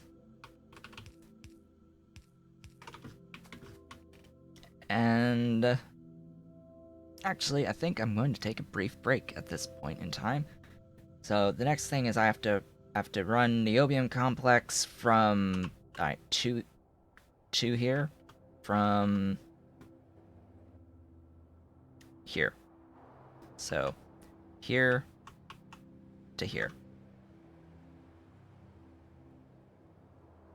That's the next job. And then I have to run the nitrobenzene from right around in here up as well. So I'm going to need to grab a few more underground pipes. Fortunately enough, I am making my underground pipes right where I'm making my niobium complex. So I have to go taking the trip all the way down here and bring them up to here. But I'm going to take a break right before I do that. This will be short, like 3-ish minutes. I shall be back shortly. And I have returned. So I was just thinking, I don't think I've mentioned yet on stream or on video that the other day I was watching Nilaus's stream where he had asked about the whole change to oil and what folks thought about that, and I expressed that I really didn't care much for it. But he said, when he first read the comment that I made, he said, You are now Otaku Snowboat, because that's what I first saw when I saw your name. So, I am apparently officially Otaku Snowboat now, according to Nilaus, because I saw the H after the S as an N. But if I really wanted to be a snowboat, I think my name should be changed instead to Otaku Sleigh. Because when you think about it, a sleigh is a snowboat. Now, why people see my name as having the N instead of an H, I do not know. It happens literally every single game I play involving other people at some point. Without fail. At some point, someone sees and says my name with the N instead of the H. Without fail. It always happens. And I've never quite understood how or why it happens. It just happens. So, he's not the only one to see an N where there is an H. But I just thought I'd mention that. Maybe at the holidays I'll have a logo that's a sleigh. Just to make that perfectly clear. Although that costs money. Because I have no artistic talent in the slightest. Oh hey, my car finder worked. Yep, that's a car. Alright. That is a car. Good to know that feature is working. So just heading on down to the, oops. There's one more small pole kill. How far are we now? What's the new count? 12. 12 small poles have died, officially.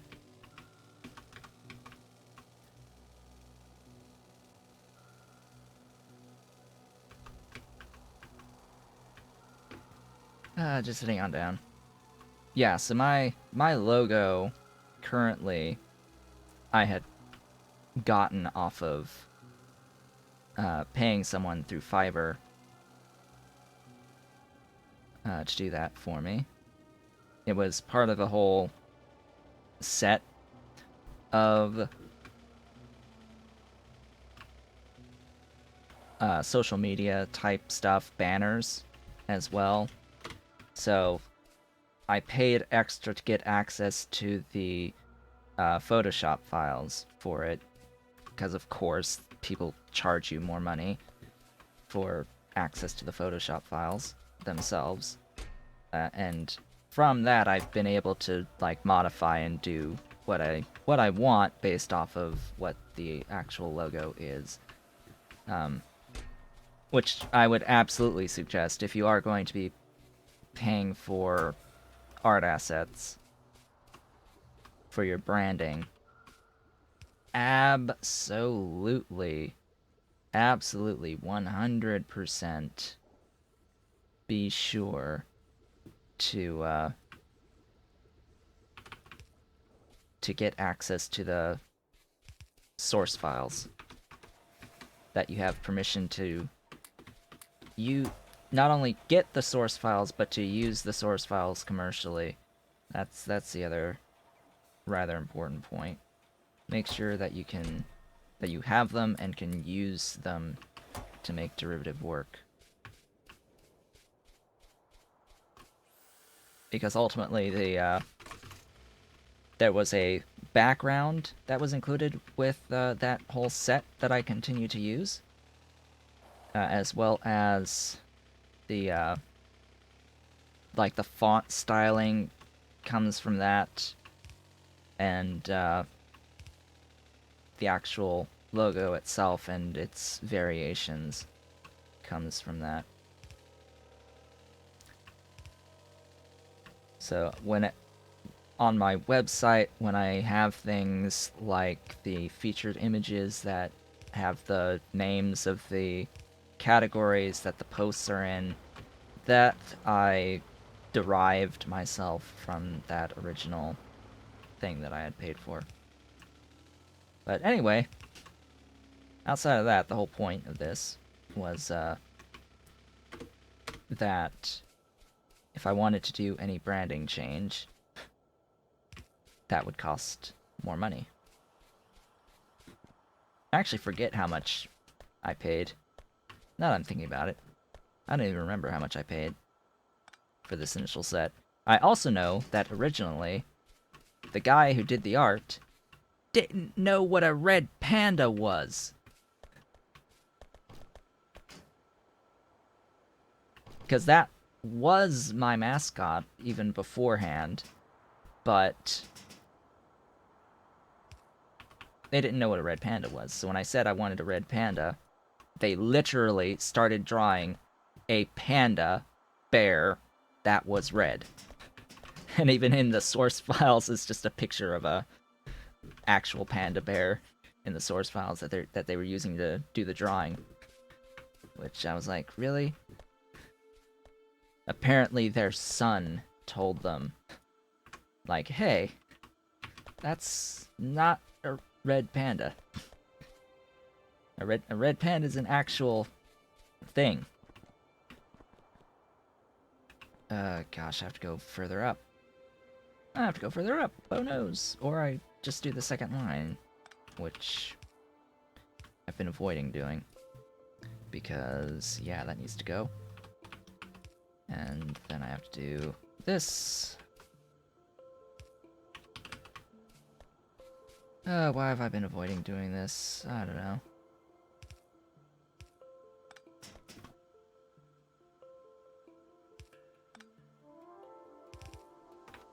You can't find any rubite.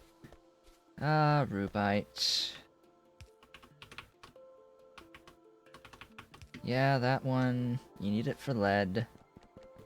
Otherwise, it's never used again. In my own experience. Right. That needs to die.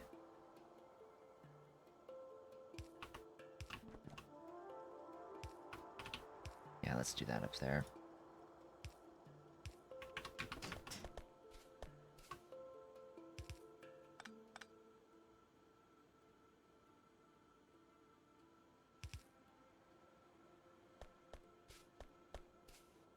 You uncovered a lot of the map and still no rubite. Oof. That's always painful. Oh, right. Oh, right. I can't do this here. Or I can, it's just... I have to do it differently.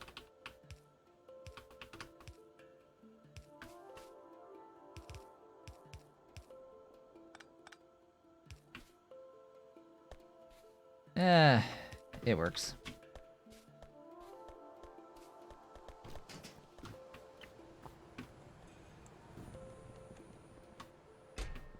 Now, the question is, how many chunks out did you uncover?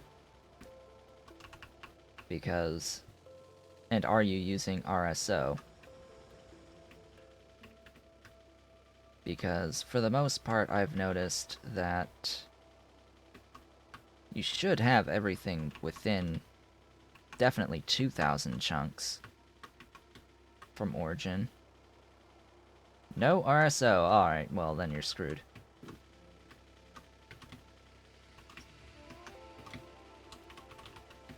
Clearly. Oh, wait. Wait. Huh? Oh. I apparently had plans and changed them. I apparently changed my plans partway through here. Let's go with the original plans. Alright. Alright. Original plans. And schemes.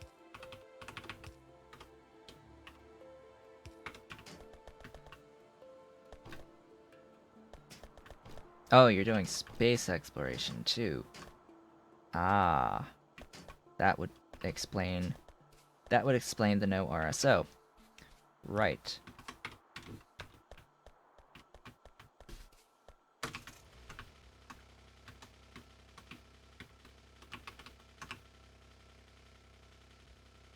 See, I have yet to play Space Block. Because for all intents and purposes, it's Space Block. And you can't convince me otherwise. Especially after watching Nilas play the other day. It's like, this is Space Block. No ifs, ands, ors, or buts about it.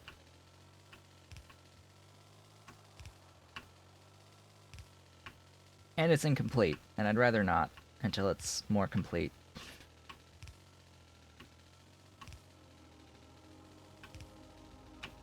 Same with Crastorio. I've tried Crastorio a bit, but... Again, it still seems incomplete. Especially at the rate at which it's updated. Constantly.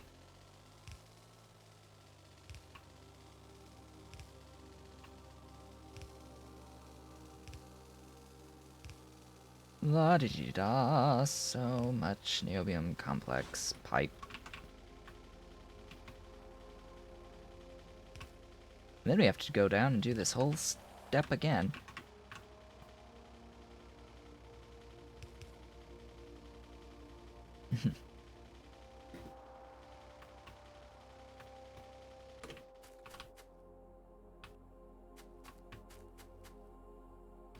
Ooh, that's a good, that's a thing. I'm just gonna keep running this iron up because I need the indicator of where it is to be convenient.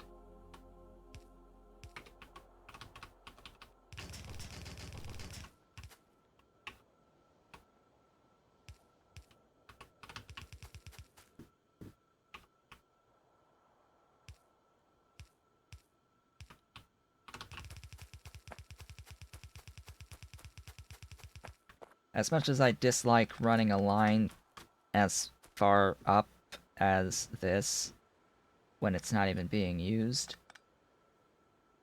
I want the indicator for my placement of pipe.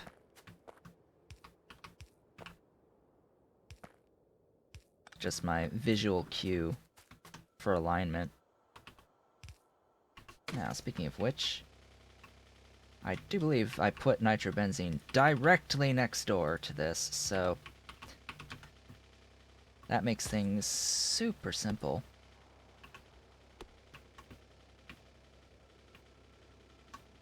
Or at least simpler.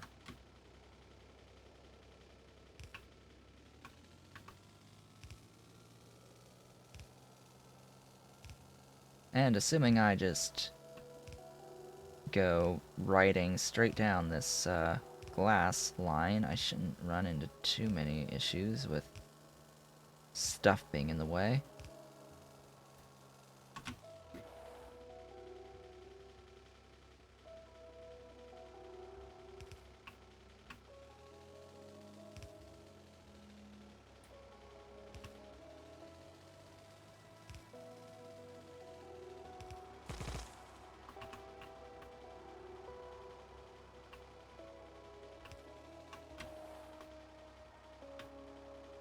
Wait, what? Oh, right. I'm a dummy. That was not the line. That was not the line. The line was over here. Oops. The line was this line. Next to this water. Oh well.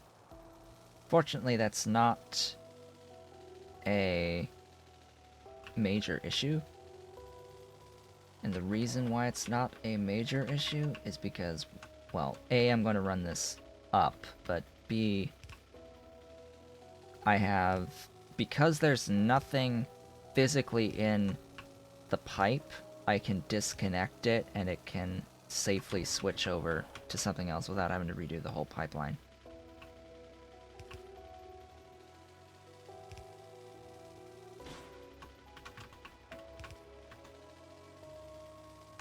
So even though it has the icon at the moment of the nitrobenzene, it can switch over to benzene simply.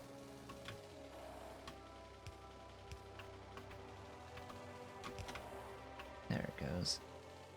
Oh, my car finder was about to go off on me.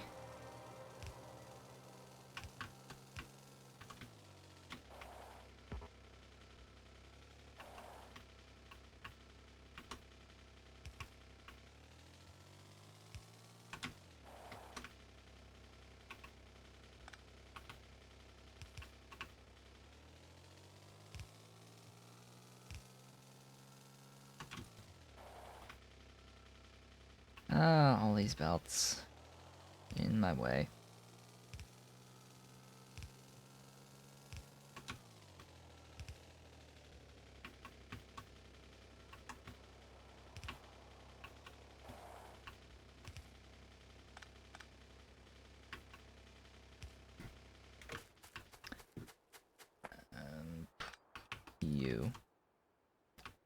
You break that.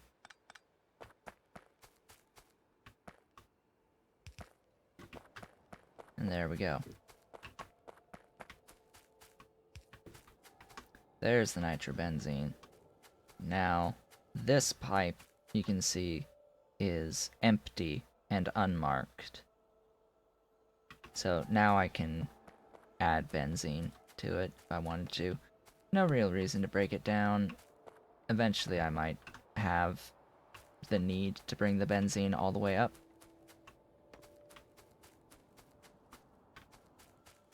So that is cladding, officially. That I have cladding.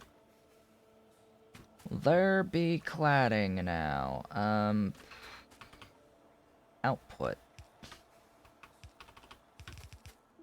I mean, clearly I will need cladding and aramid. It's all 1 to 1 to 1, so I guess it doesn't really matter how I do this. Nor does it really matter what lane things end up on.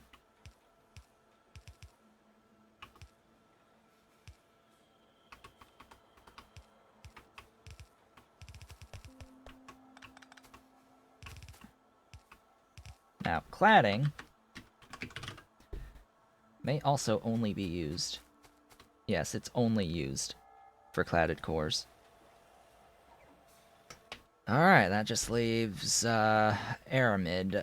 Aramid. Alright, aramid is going to need its own line on the bus.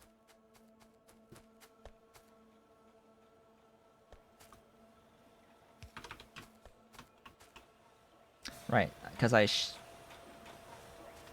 am now producing this, so this will just need that aramid. And I need a, I need the inserter for insertion.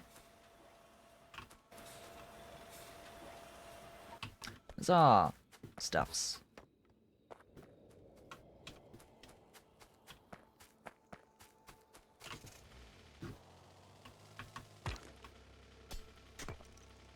Yep, that is a rock. Thank you, car, for letting me know that that is a rock.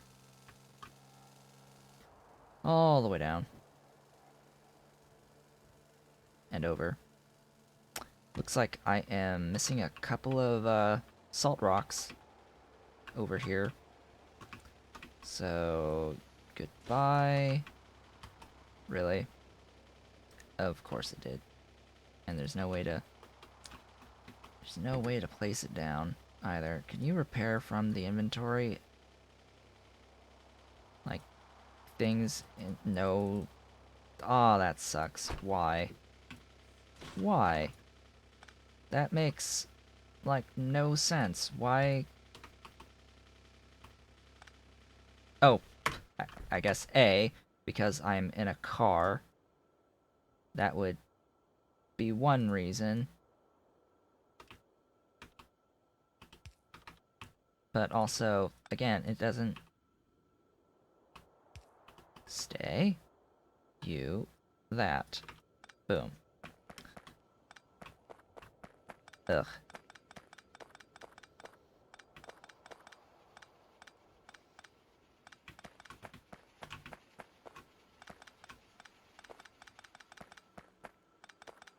One of these days I'm going to switch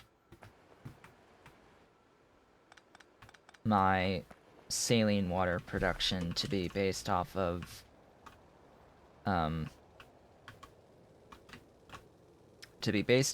stone being made perpetually through the power of iron.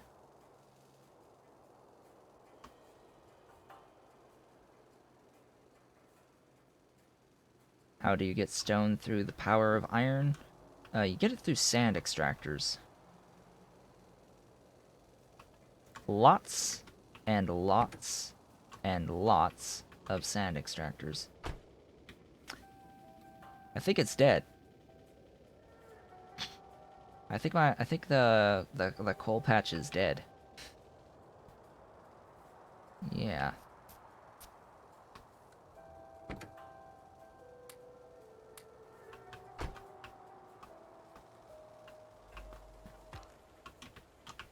Oh, hello, rock. That is a rock, alright.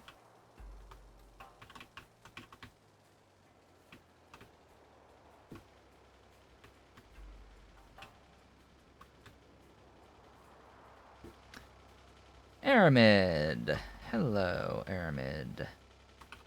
I need you now. I need to bus you now. Also, I do not need this coal gas. Like, at all. Actually, you're not even... You are not used.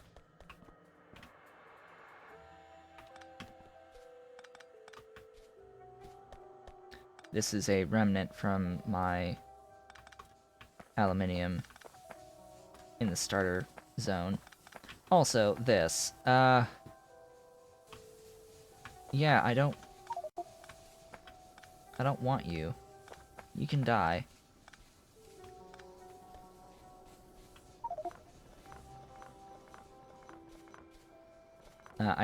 I do need some steam, but I don't need steam power.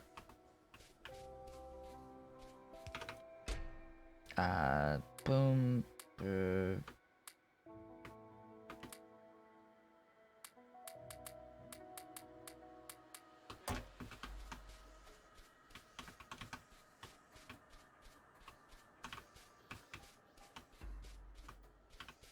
Now I guess I'm going to need to do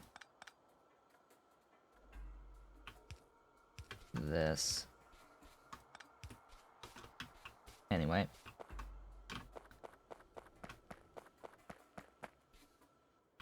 I've been meaning to do this for quite some time, actually.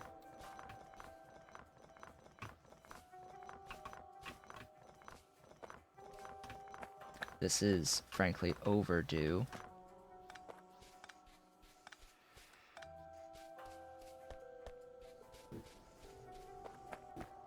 This actually helps more than it hinders, for reference, because now the coke is a lot more freely able to flow into the actual area where I'm making power. Right over here.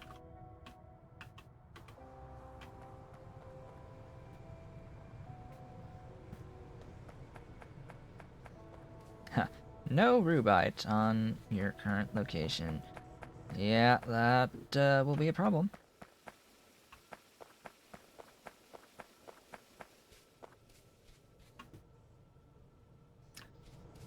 Now, the other thing is, I do have this stupid thing eating my crude.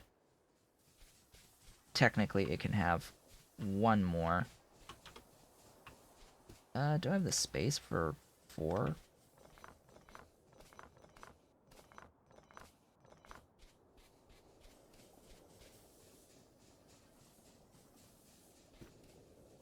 Or could I use this for the steam, for the things I'm using steam for? That's another option. Anyway.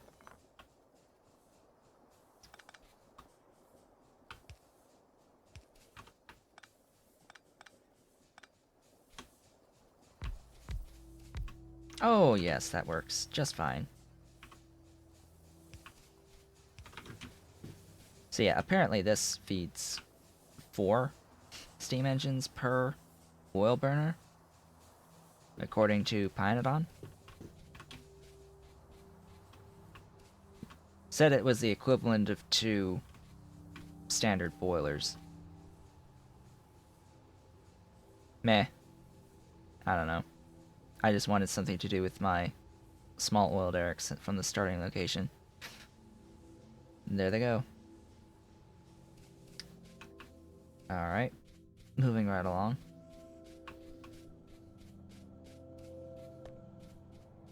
Have to continue running this aramid. Let's not leave the car behind. While doing so,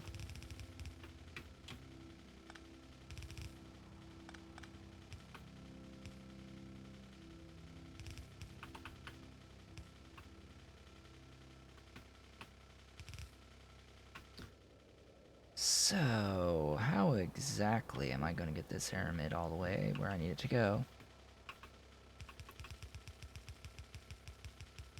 Think I've got an idea.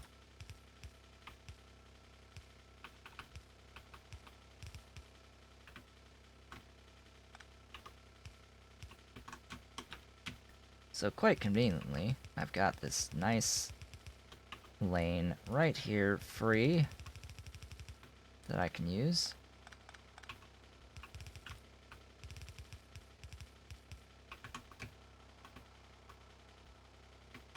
And I know that all 3 of these are eventually leading to the general location I need to go, so I can just follow what I've already built.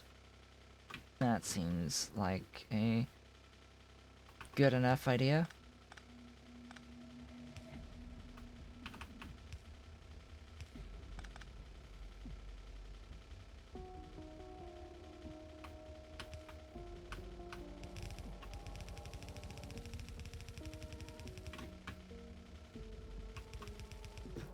Then when I get out here, I sort of have to now define exactly where things should go. Oh, you're backed up and you're filling my buffer. Excellent. You've almost filled the buffer. Even more excellent. Good.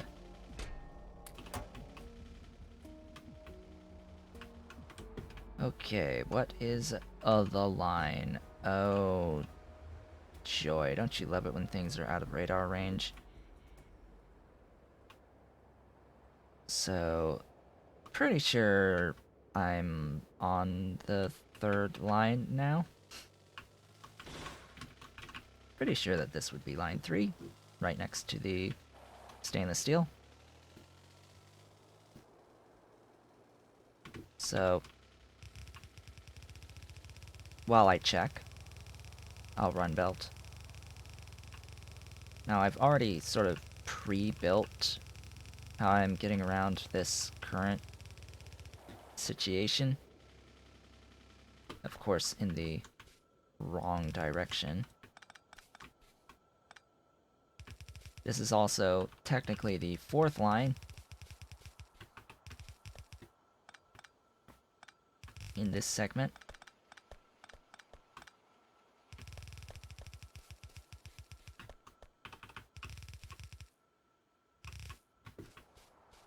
There we go.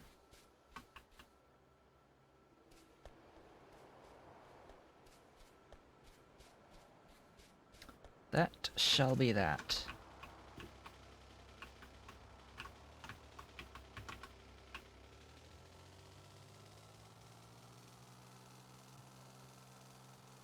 Beautiful, beautiful stainless steel. And then even more beautiful as well, the aramid once that arrives. Ugh.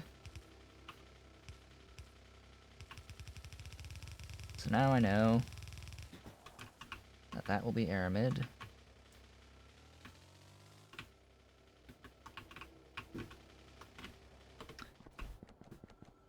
Wonderful pipe finder.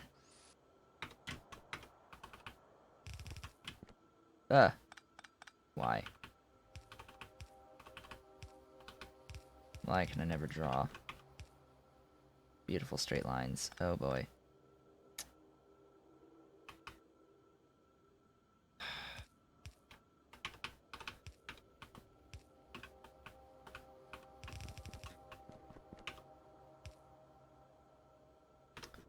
Alright.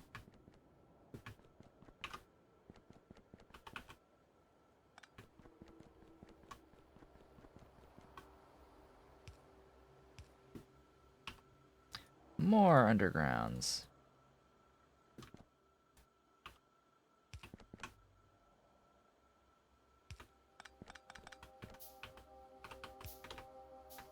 Preferably not at the cost of my belts, thanks. Go aramid. Take those.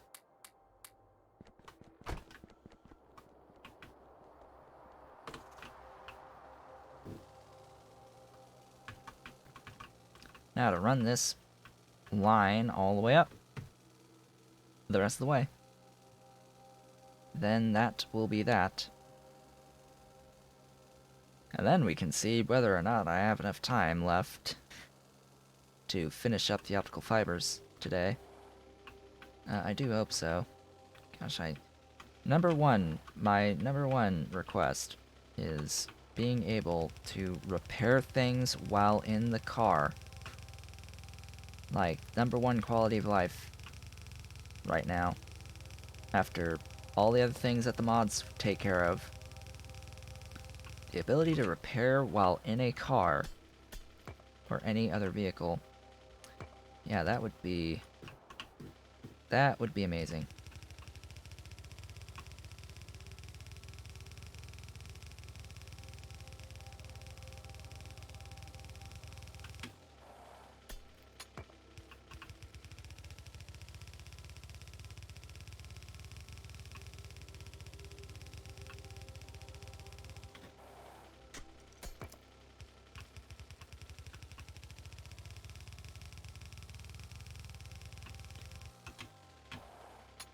Now, once I get this aramid all the way up, after I break all of these rocks in the way, ooh, I've got things on here that's in my way as well. As soon as I continue running this belt up and getting blocked by all the rocks on this planet all the time. Oh look, I need even more of my belt.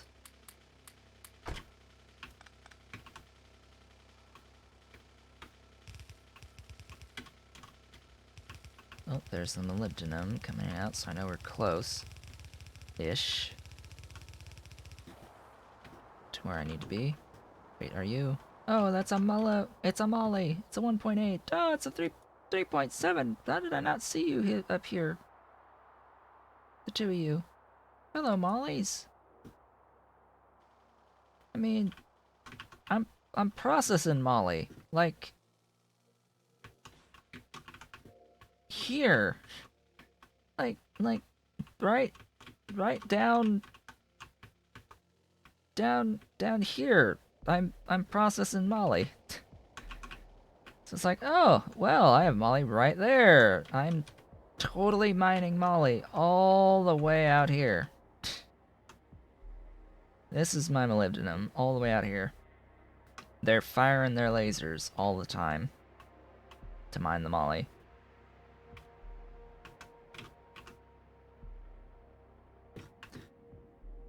And I have Molly right here.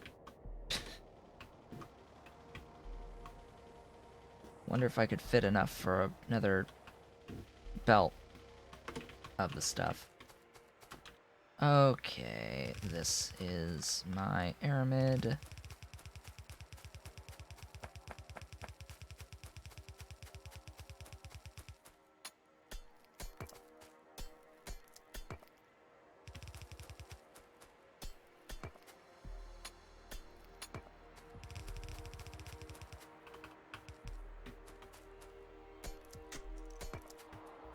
So once the aramid catches up, I will have the cladded cores.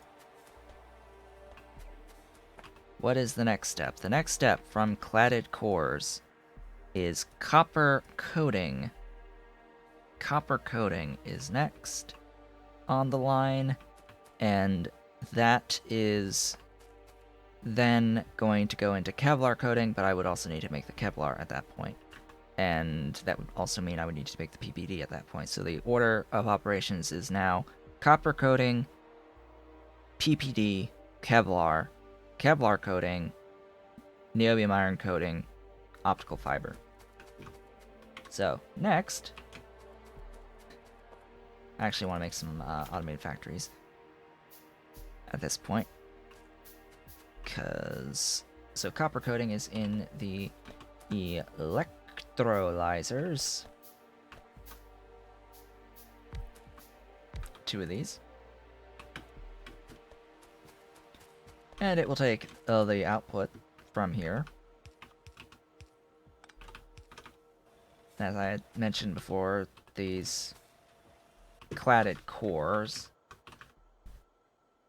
These are only used in 2 things, and yeah, we're not going to get to magnetic cores for quite some time. Even more Kevlar superconducting coil, huh?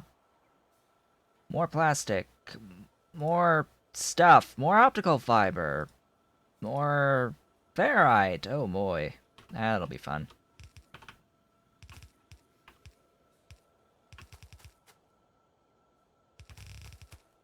For all intents and purposes, right now, that's all I need. Oh boy, do I have what I need to make you? No, because you need lubricant. Of course you do.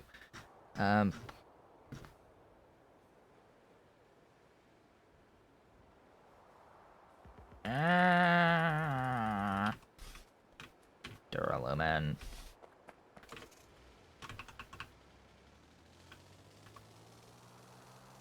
Well, I have to go back to grab copper. Well, there's copper, but yeah. Alright, going down, grabbing inserters. You'll see on the mini-map when we get close to the inserters, because that's one of the few things that I've actually labeled on the map is where the inserters are on my bus. It's like, oh yeah, this nice bus that you can label things on the map where things are, save you time. You only mark one thing, and that's inserters. Because really, I have memorized where everything is pretty much on the bus. It's just some of the stuff that's not used as often I do forget about.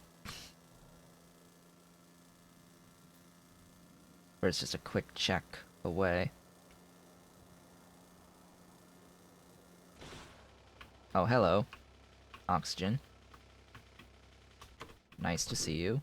How about not being so badly damaged anymore?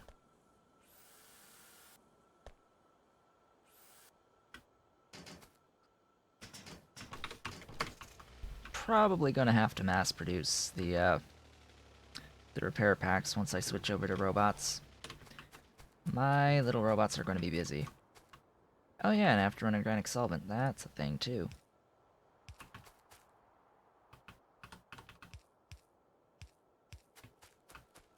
Or shall we say, finish running organic solvent.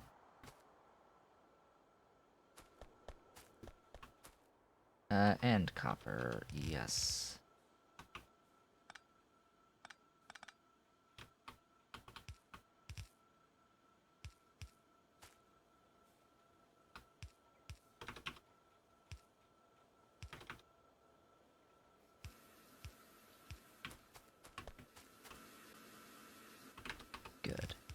that will be that. Very little organic solvent is required. The copper line is here-ish.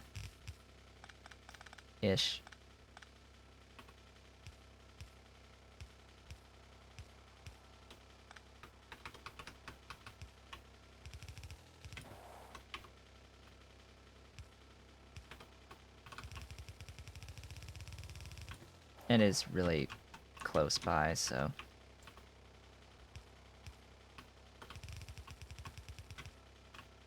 Oh. Guess not. Here I am, drawing a line. That's not even the correct line. Don't mind me.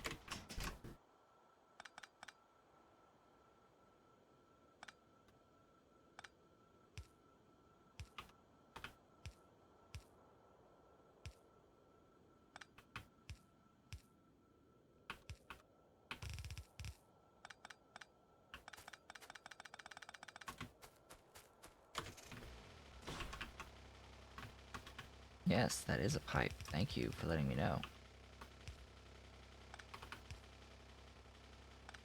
Had it right the first time, buddy. An earthquake! Oh no.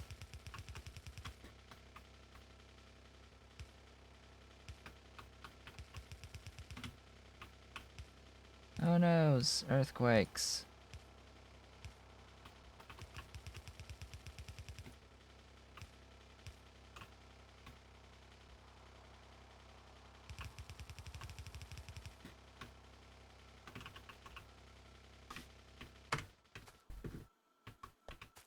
I remember being in an actual earthquake in Kansas. Yeah, Kansas. Couple of times, actually. There were earthquakes while I was out there.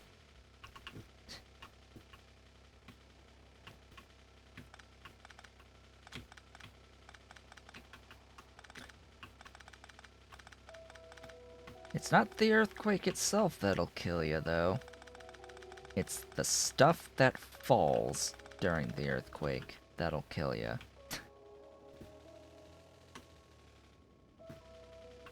Things falling. That is what ends up causing injuries and fatalities during earthquakes. I've mentioned this before, but my master's degree was geology. And I was in Kansas getting my master's in geology. Alright, organic solvent. So, whenever there was an earthquake in Kansas, or near Kansas that you could feel in Kansas, it always was a bit of a time.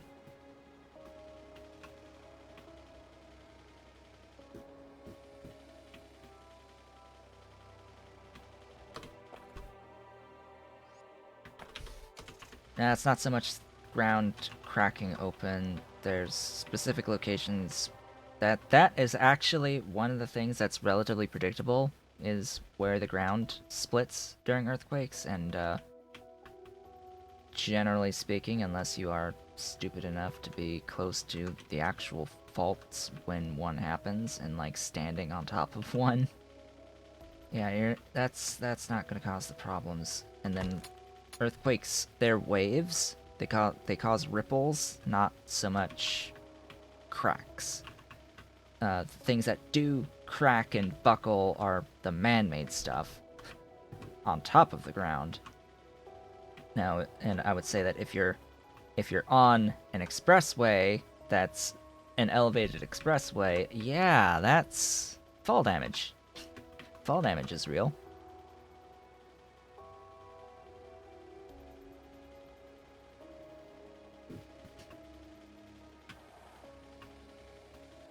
Alright, where's my organic solvent? That is the next thing. And it should be run up a fair ways. How far up have I run organic solvent? If I can even find it among all this mess. Wherefore art thou? There. Alright, well that's where it ends. The one directly to the right of sulfuric acid. That is my indicator.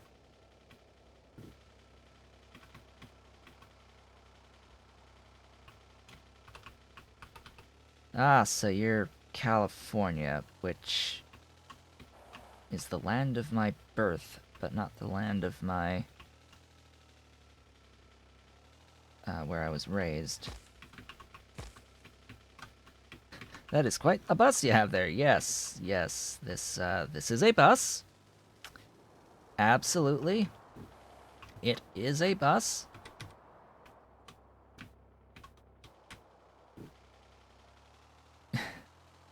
I like... Oh gosh, why does my mind go to that? I was about to say I like big buses.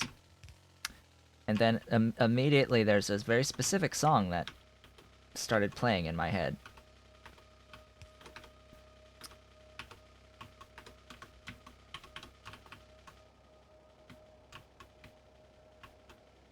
Oh boy, that would make that would be a video, huh? Remake of that song, except talking about big buses.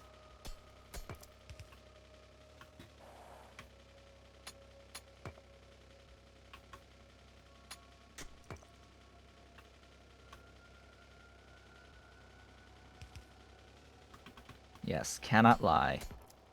Cannot lie.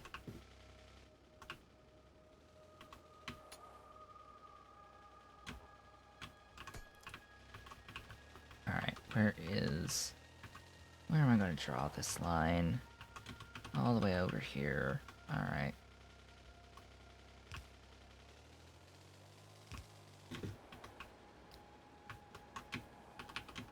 Oh boy. Okay. Rotation.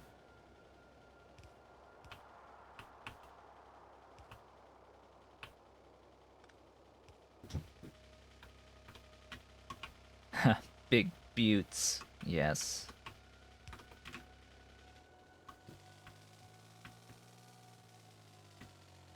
Although I will note that my geology degree was more focused on ancient life than ancient rocks. Specifically traces of ancient life, so my work was on trace fossils. Also known as ichnology. Ichnology, the study of traces, trace fossils. The evidence of life. Study of the evidence of life.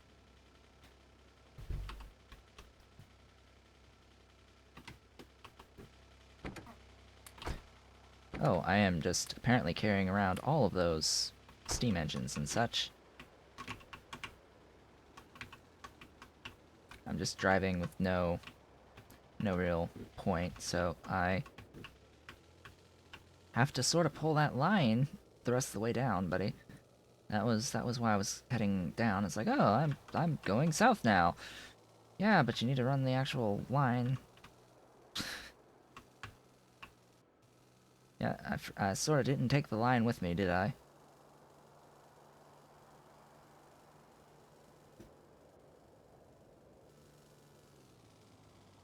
It's the one next to the sulfuric acid, eventually. Where are we? We are over there. Over there. You. How far have you run? Or are you... do you... Yeah, you're not actually fully connected yet. I need to keep going. Keep going, buddy. Keep on.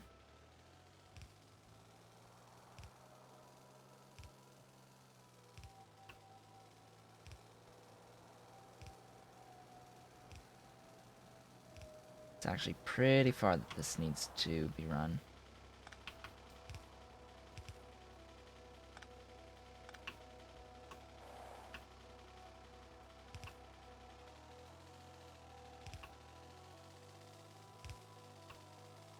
Wow, really far. Come on, organic solvent. It barely uses any organic solvent, but yet another thing.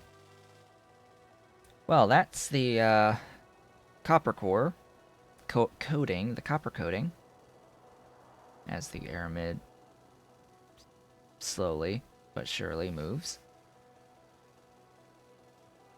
at the rate of a single machine that I think I'm fully feeding. I'm short on the sodium hydroxide. I probably just ran into something, didn't I? I don't know. Didn't pay much attention. Okay. Copper coating. Exists! It exists! We have it. Alright. Next. Kevlar. Kevlar is next. So PPD. PPD. What are you made in?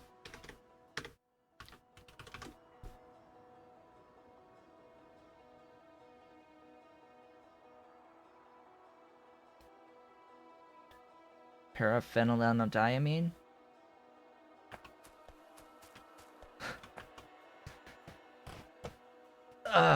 That will probably be the only time I say that word.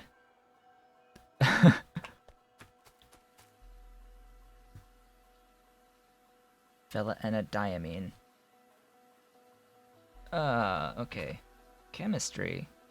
Yeah, electrolyte.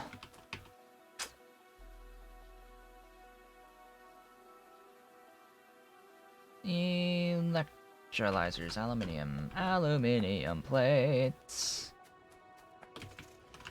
Did I happen to, no. It's like, did I happen to store some aluminium plates? How's the power looking? Yeah, I thought as much.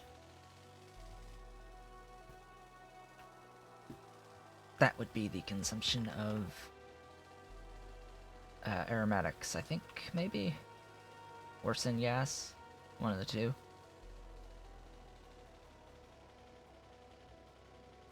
Aluminium plates, right there. And stone. Of course stone. Regular stone. Make me go even further down the bus. That is... Oh, hello, car. Yep, that is a car. That is where one of my cars exists.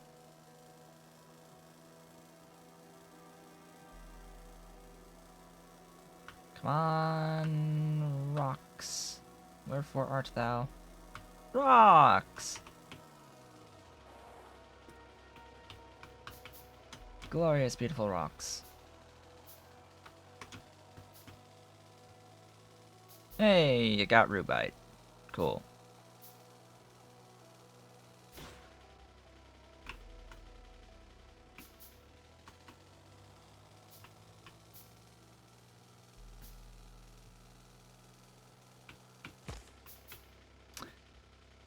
That's another kill. We are now at 13 small electric poles. One of these days I'm gonna run into a car and kill it. Not the one that I'm in, but the one that I run into.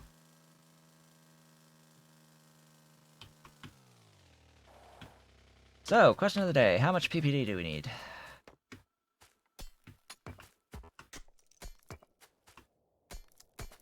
That is a question. To feed... What was it again? 0.5 neobium iron. So, you making... Where? What? Who? Things? You. 0.5 on Kevlar. Kevlar is not made in this. Kevlar is, I think, the regular chem plant? No. always look up stuff. Kevlar! This is the recipe in Chemplant, yes. Chemplants. Speaking of which, you need 1 to 1/2 per second. So, Kevlar! Half per second on Kevlar, following this exact recipe. And I'll need to route my TPA. Oh hey, I've... Organic solvent! It's here! It exists. Yay. How convenient. And then TPA, which is like...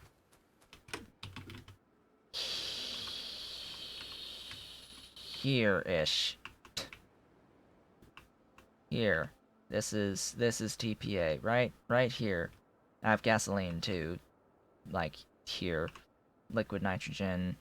And then TPA, so... It's convenient that it is right here after just running this organic solvent up. I just need to run the nylon. That's all I really need to make the Kevlar once I have the PPD. But I'm looking at 0.5. 1 to 1 with PPD. Okay, so 0.5 on PPD.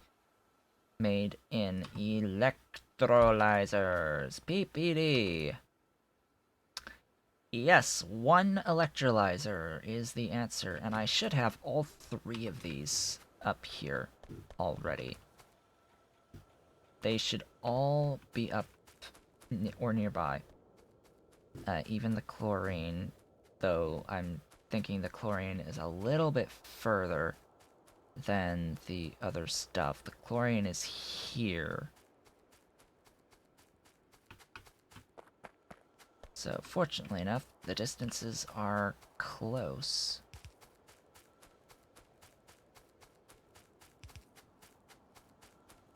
So this will be a quick setup. I'll probably... we've got like 3 minutes on the stream left. The work that's left to get to non-zero amounts of optical fibers involves physically running the niobium iron alloy up as well as the nylon. And that's it.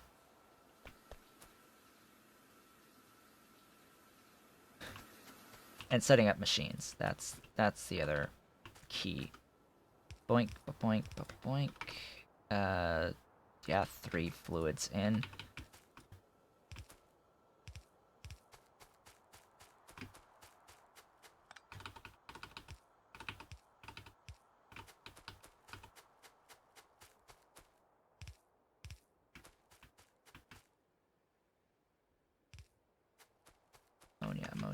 Ammonia. Wherefore art thou? Ammonia?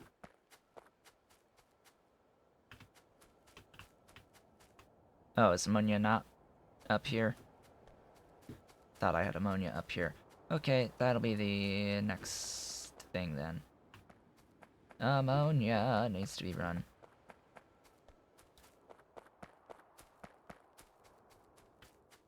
Alright, chlorine.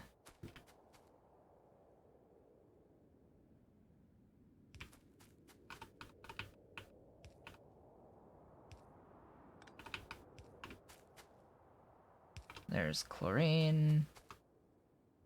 I need a lot more chlorine for reference.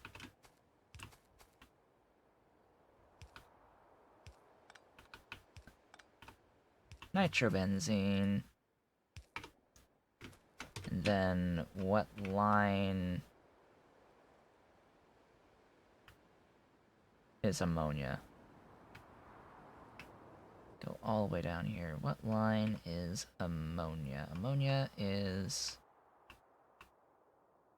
right next to the organic solvent. Okay.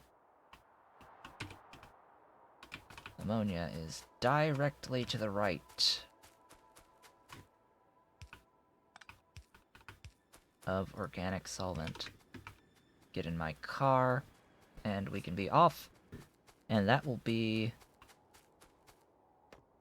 once I power this up and we can see some non-zero amounts of PPD, that'll be where things are ended today, I think. Just gonna pre-power. It's unfortunate, didn't finish the optical fibers. There's always tomorrow. Remember, my goals for the week is to get optical fibers, to get circuit board 2s, and to get the rare earth stuff sorted. And I've sort of already basically finished the rare earth yesterday in a day. So really what's left is topping off the rest of the optical fibers, and then PCB2. Printed circuit substrates 2s as the big thing. But even that is sort of just routing stuff. That one's primarily logistics. There's nothing straight up new outside of etching solution, and I have to make the etching solution anyway before I can really progress on making the other stuff that's needed for the circuit 2s. So the reason why I wanted to do PCB2 as one of the next things after getting this done and seeing, hey, non-zero PPD. Excellent. The primary reason, once I put a... I'm gonna put the chem plant down. Where are my chem plants? Hello? Chem plant. Excuse me? There we go. Once I stick that down and tell it to make Kevlar. Kevlar. Because that's what's gonna use this. Okay, I'll do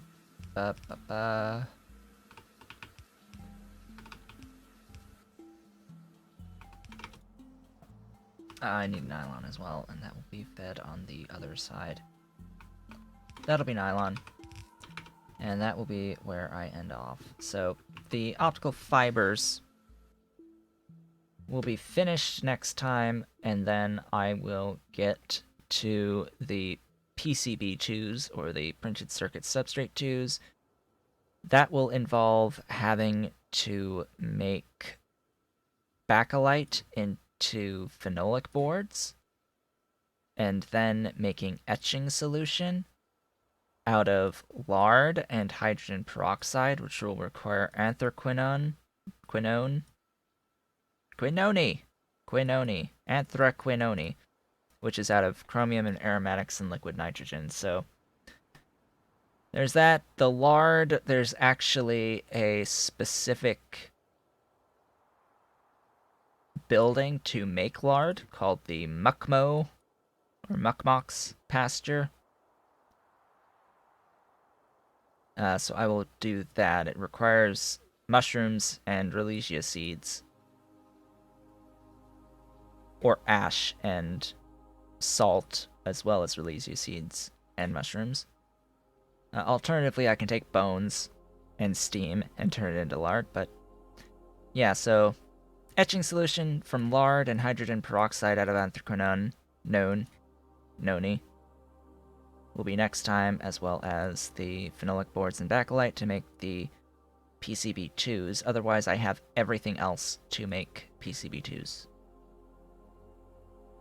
And that will be that. With that, I would like to thank you all for watching. This has been Otaku Showboat, and I will be back tomorrow with more of the Pyanodon's playthrough. I will see you all then.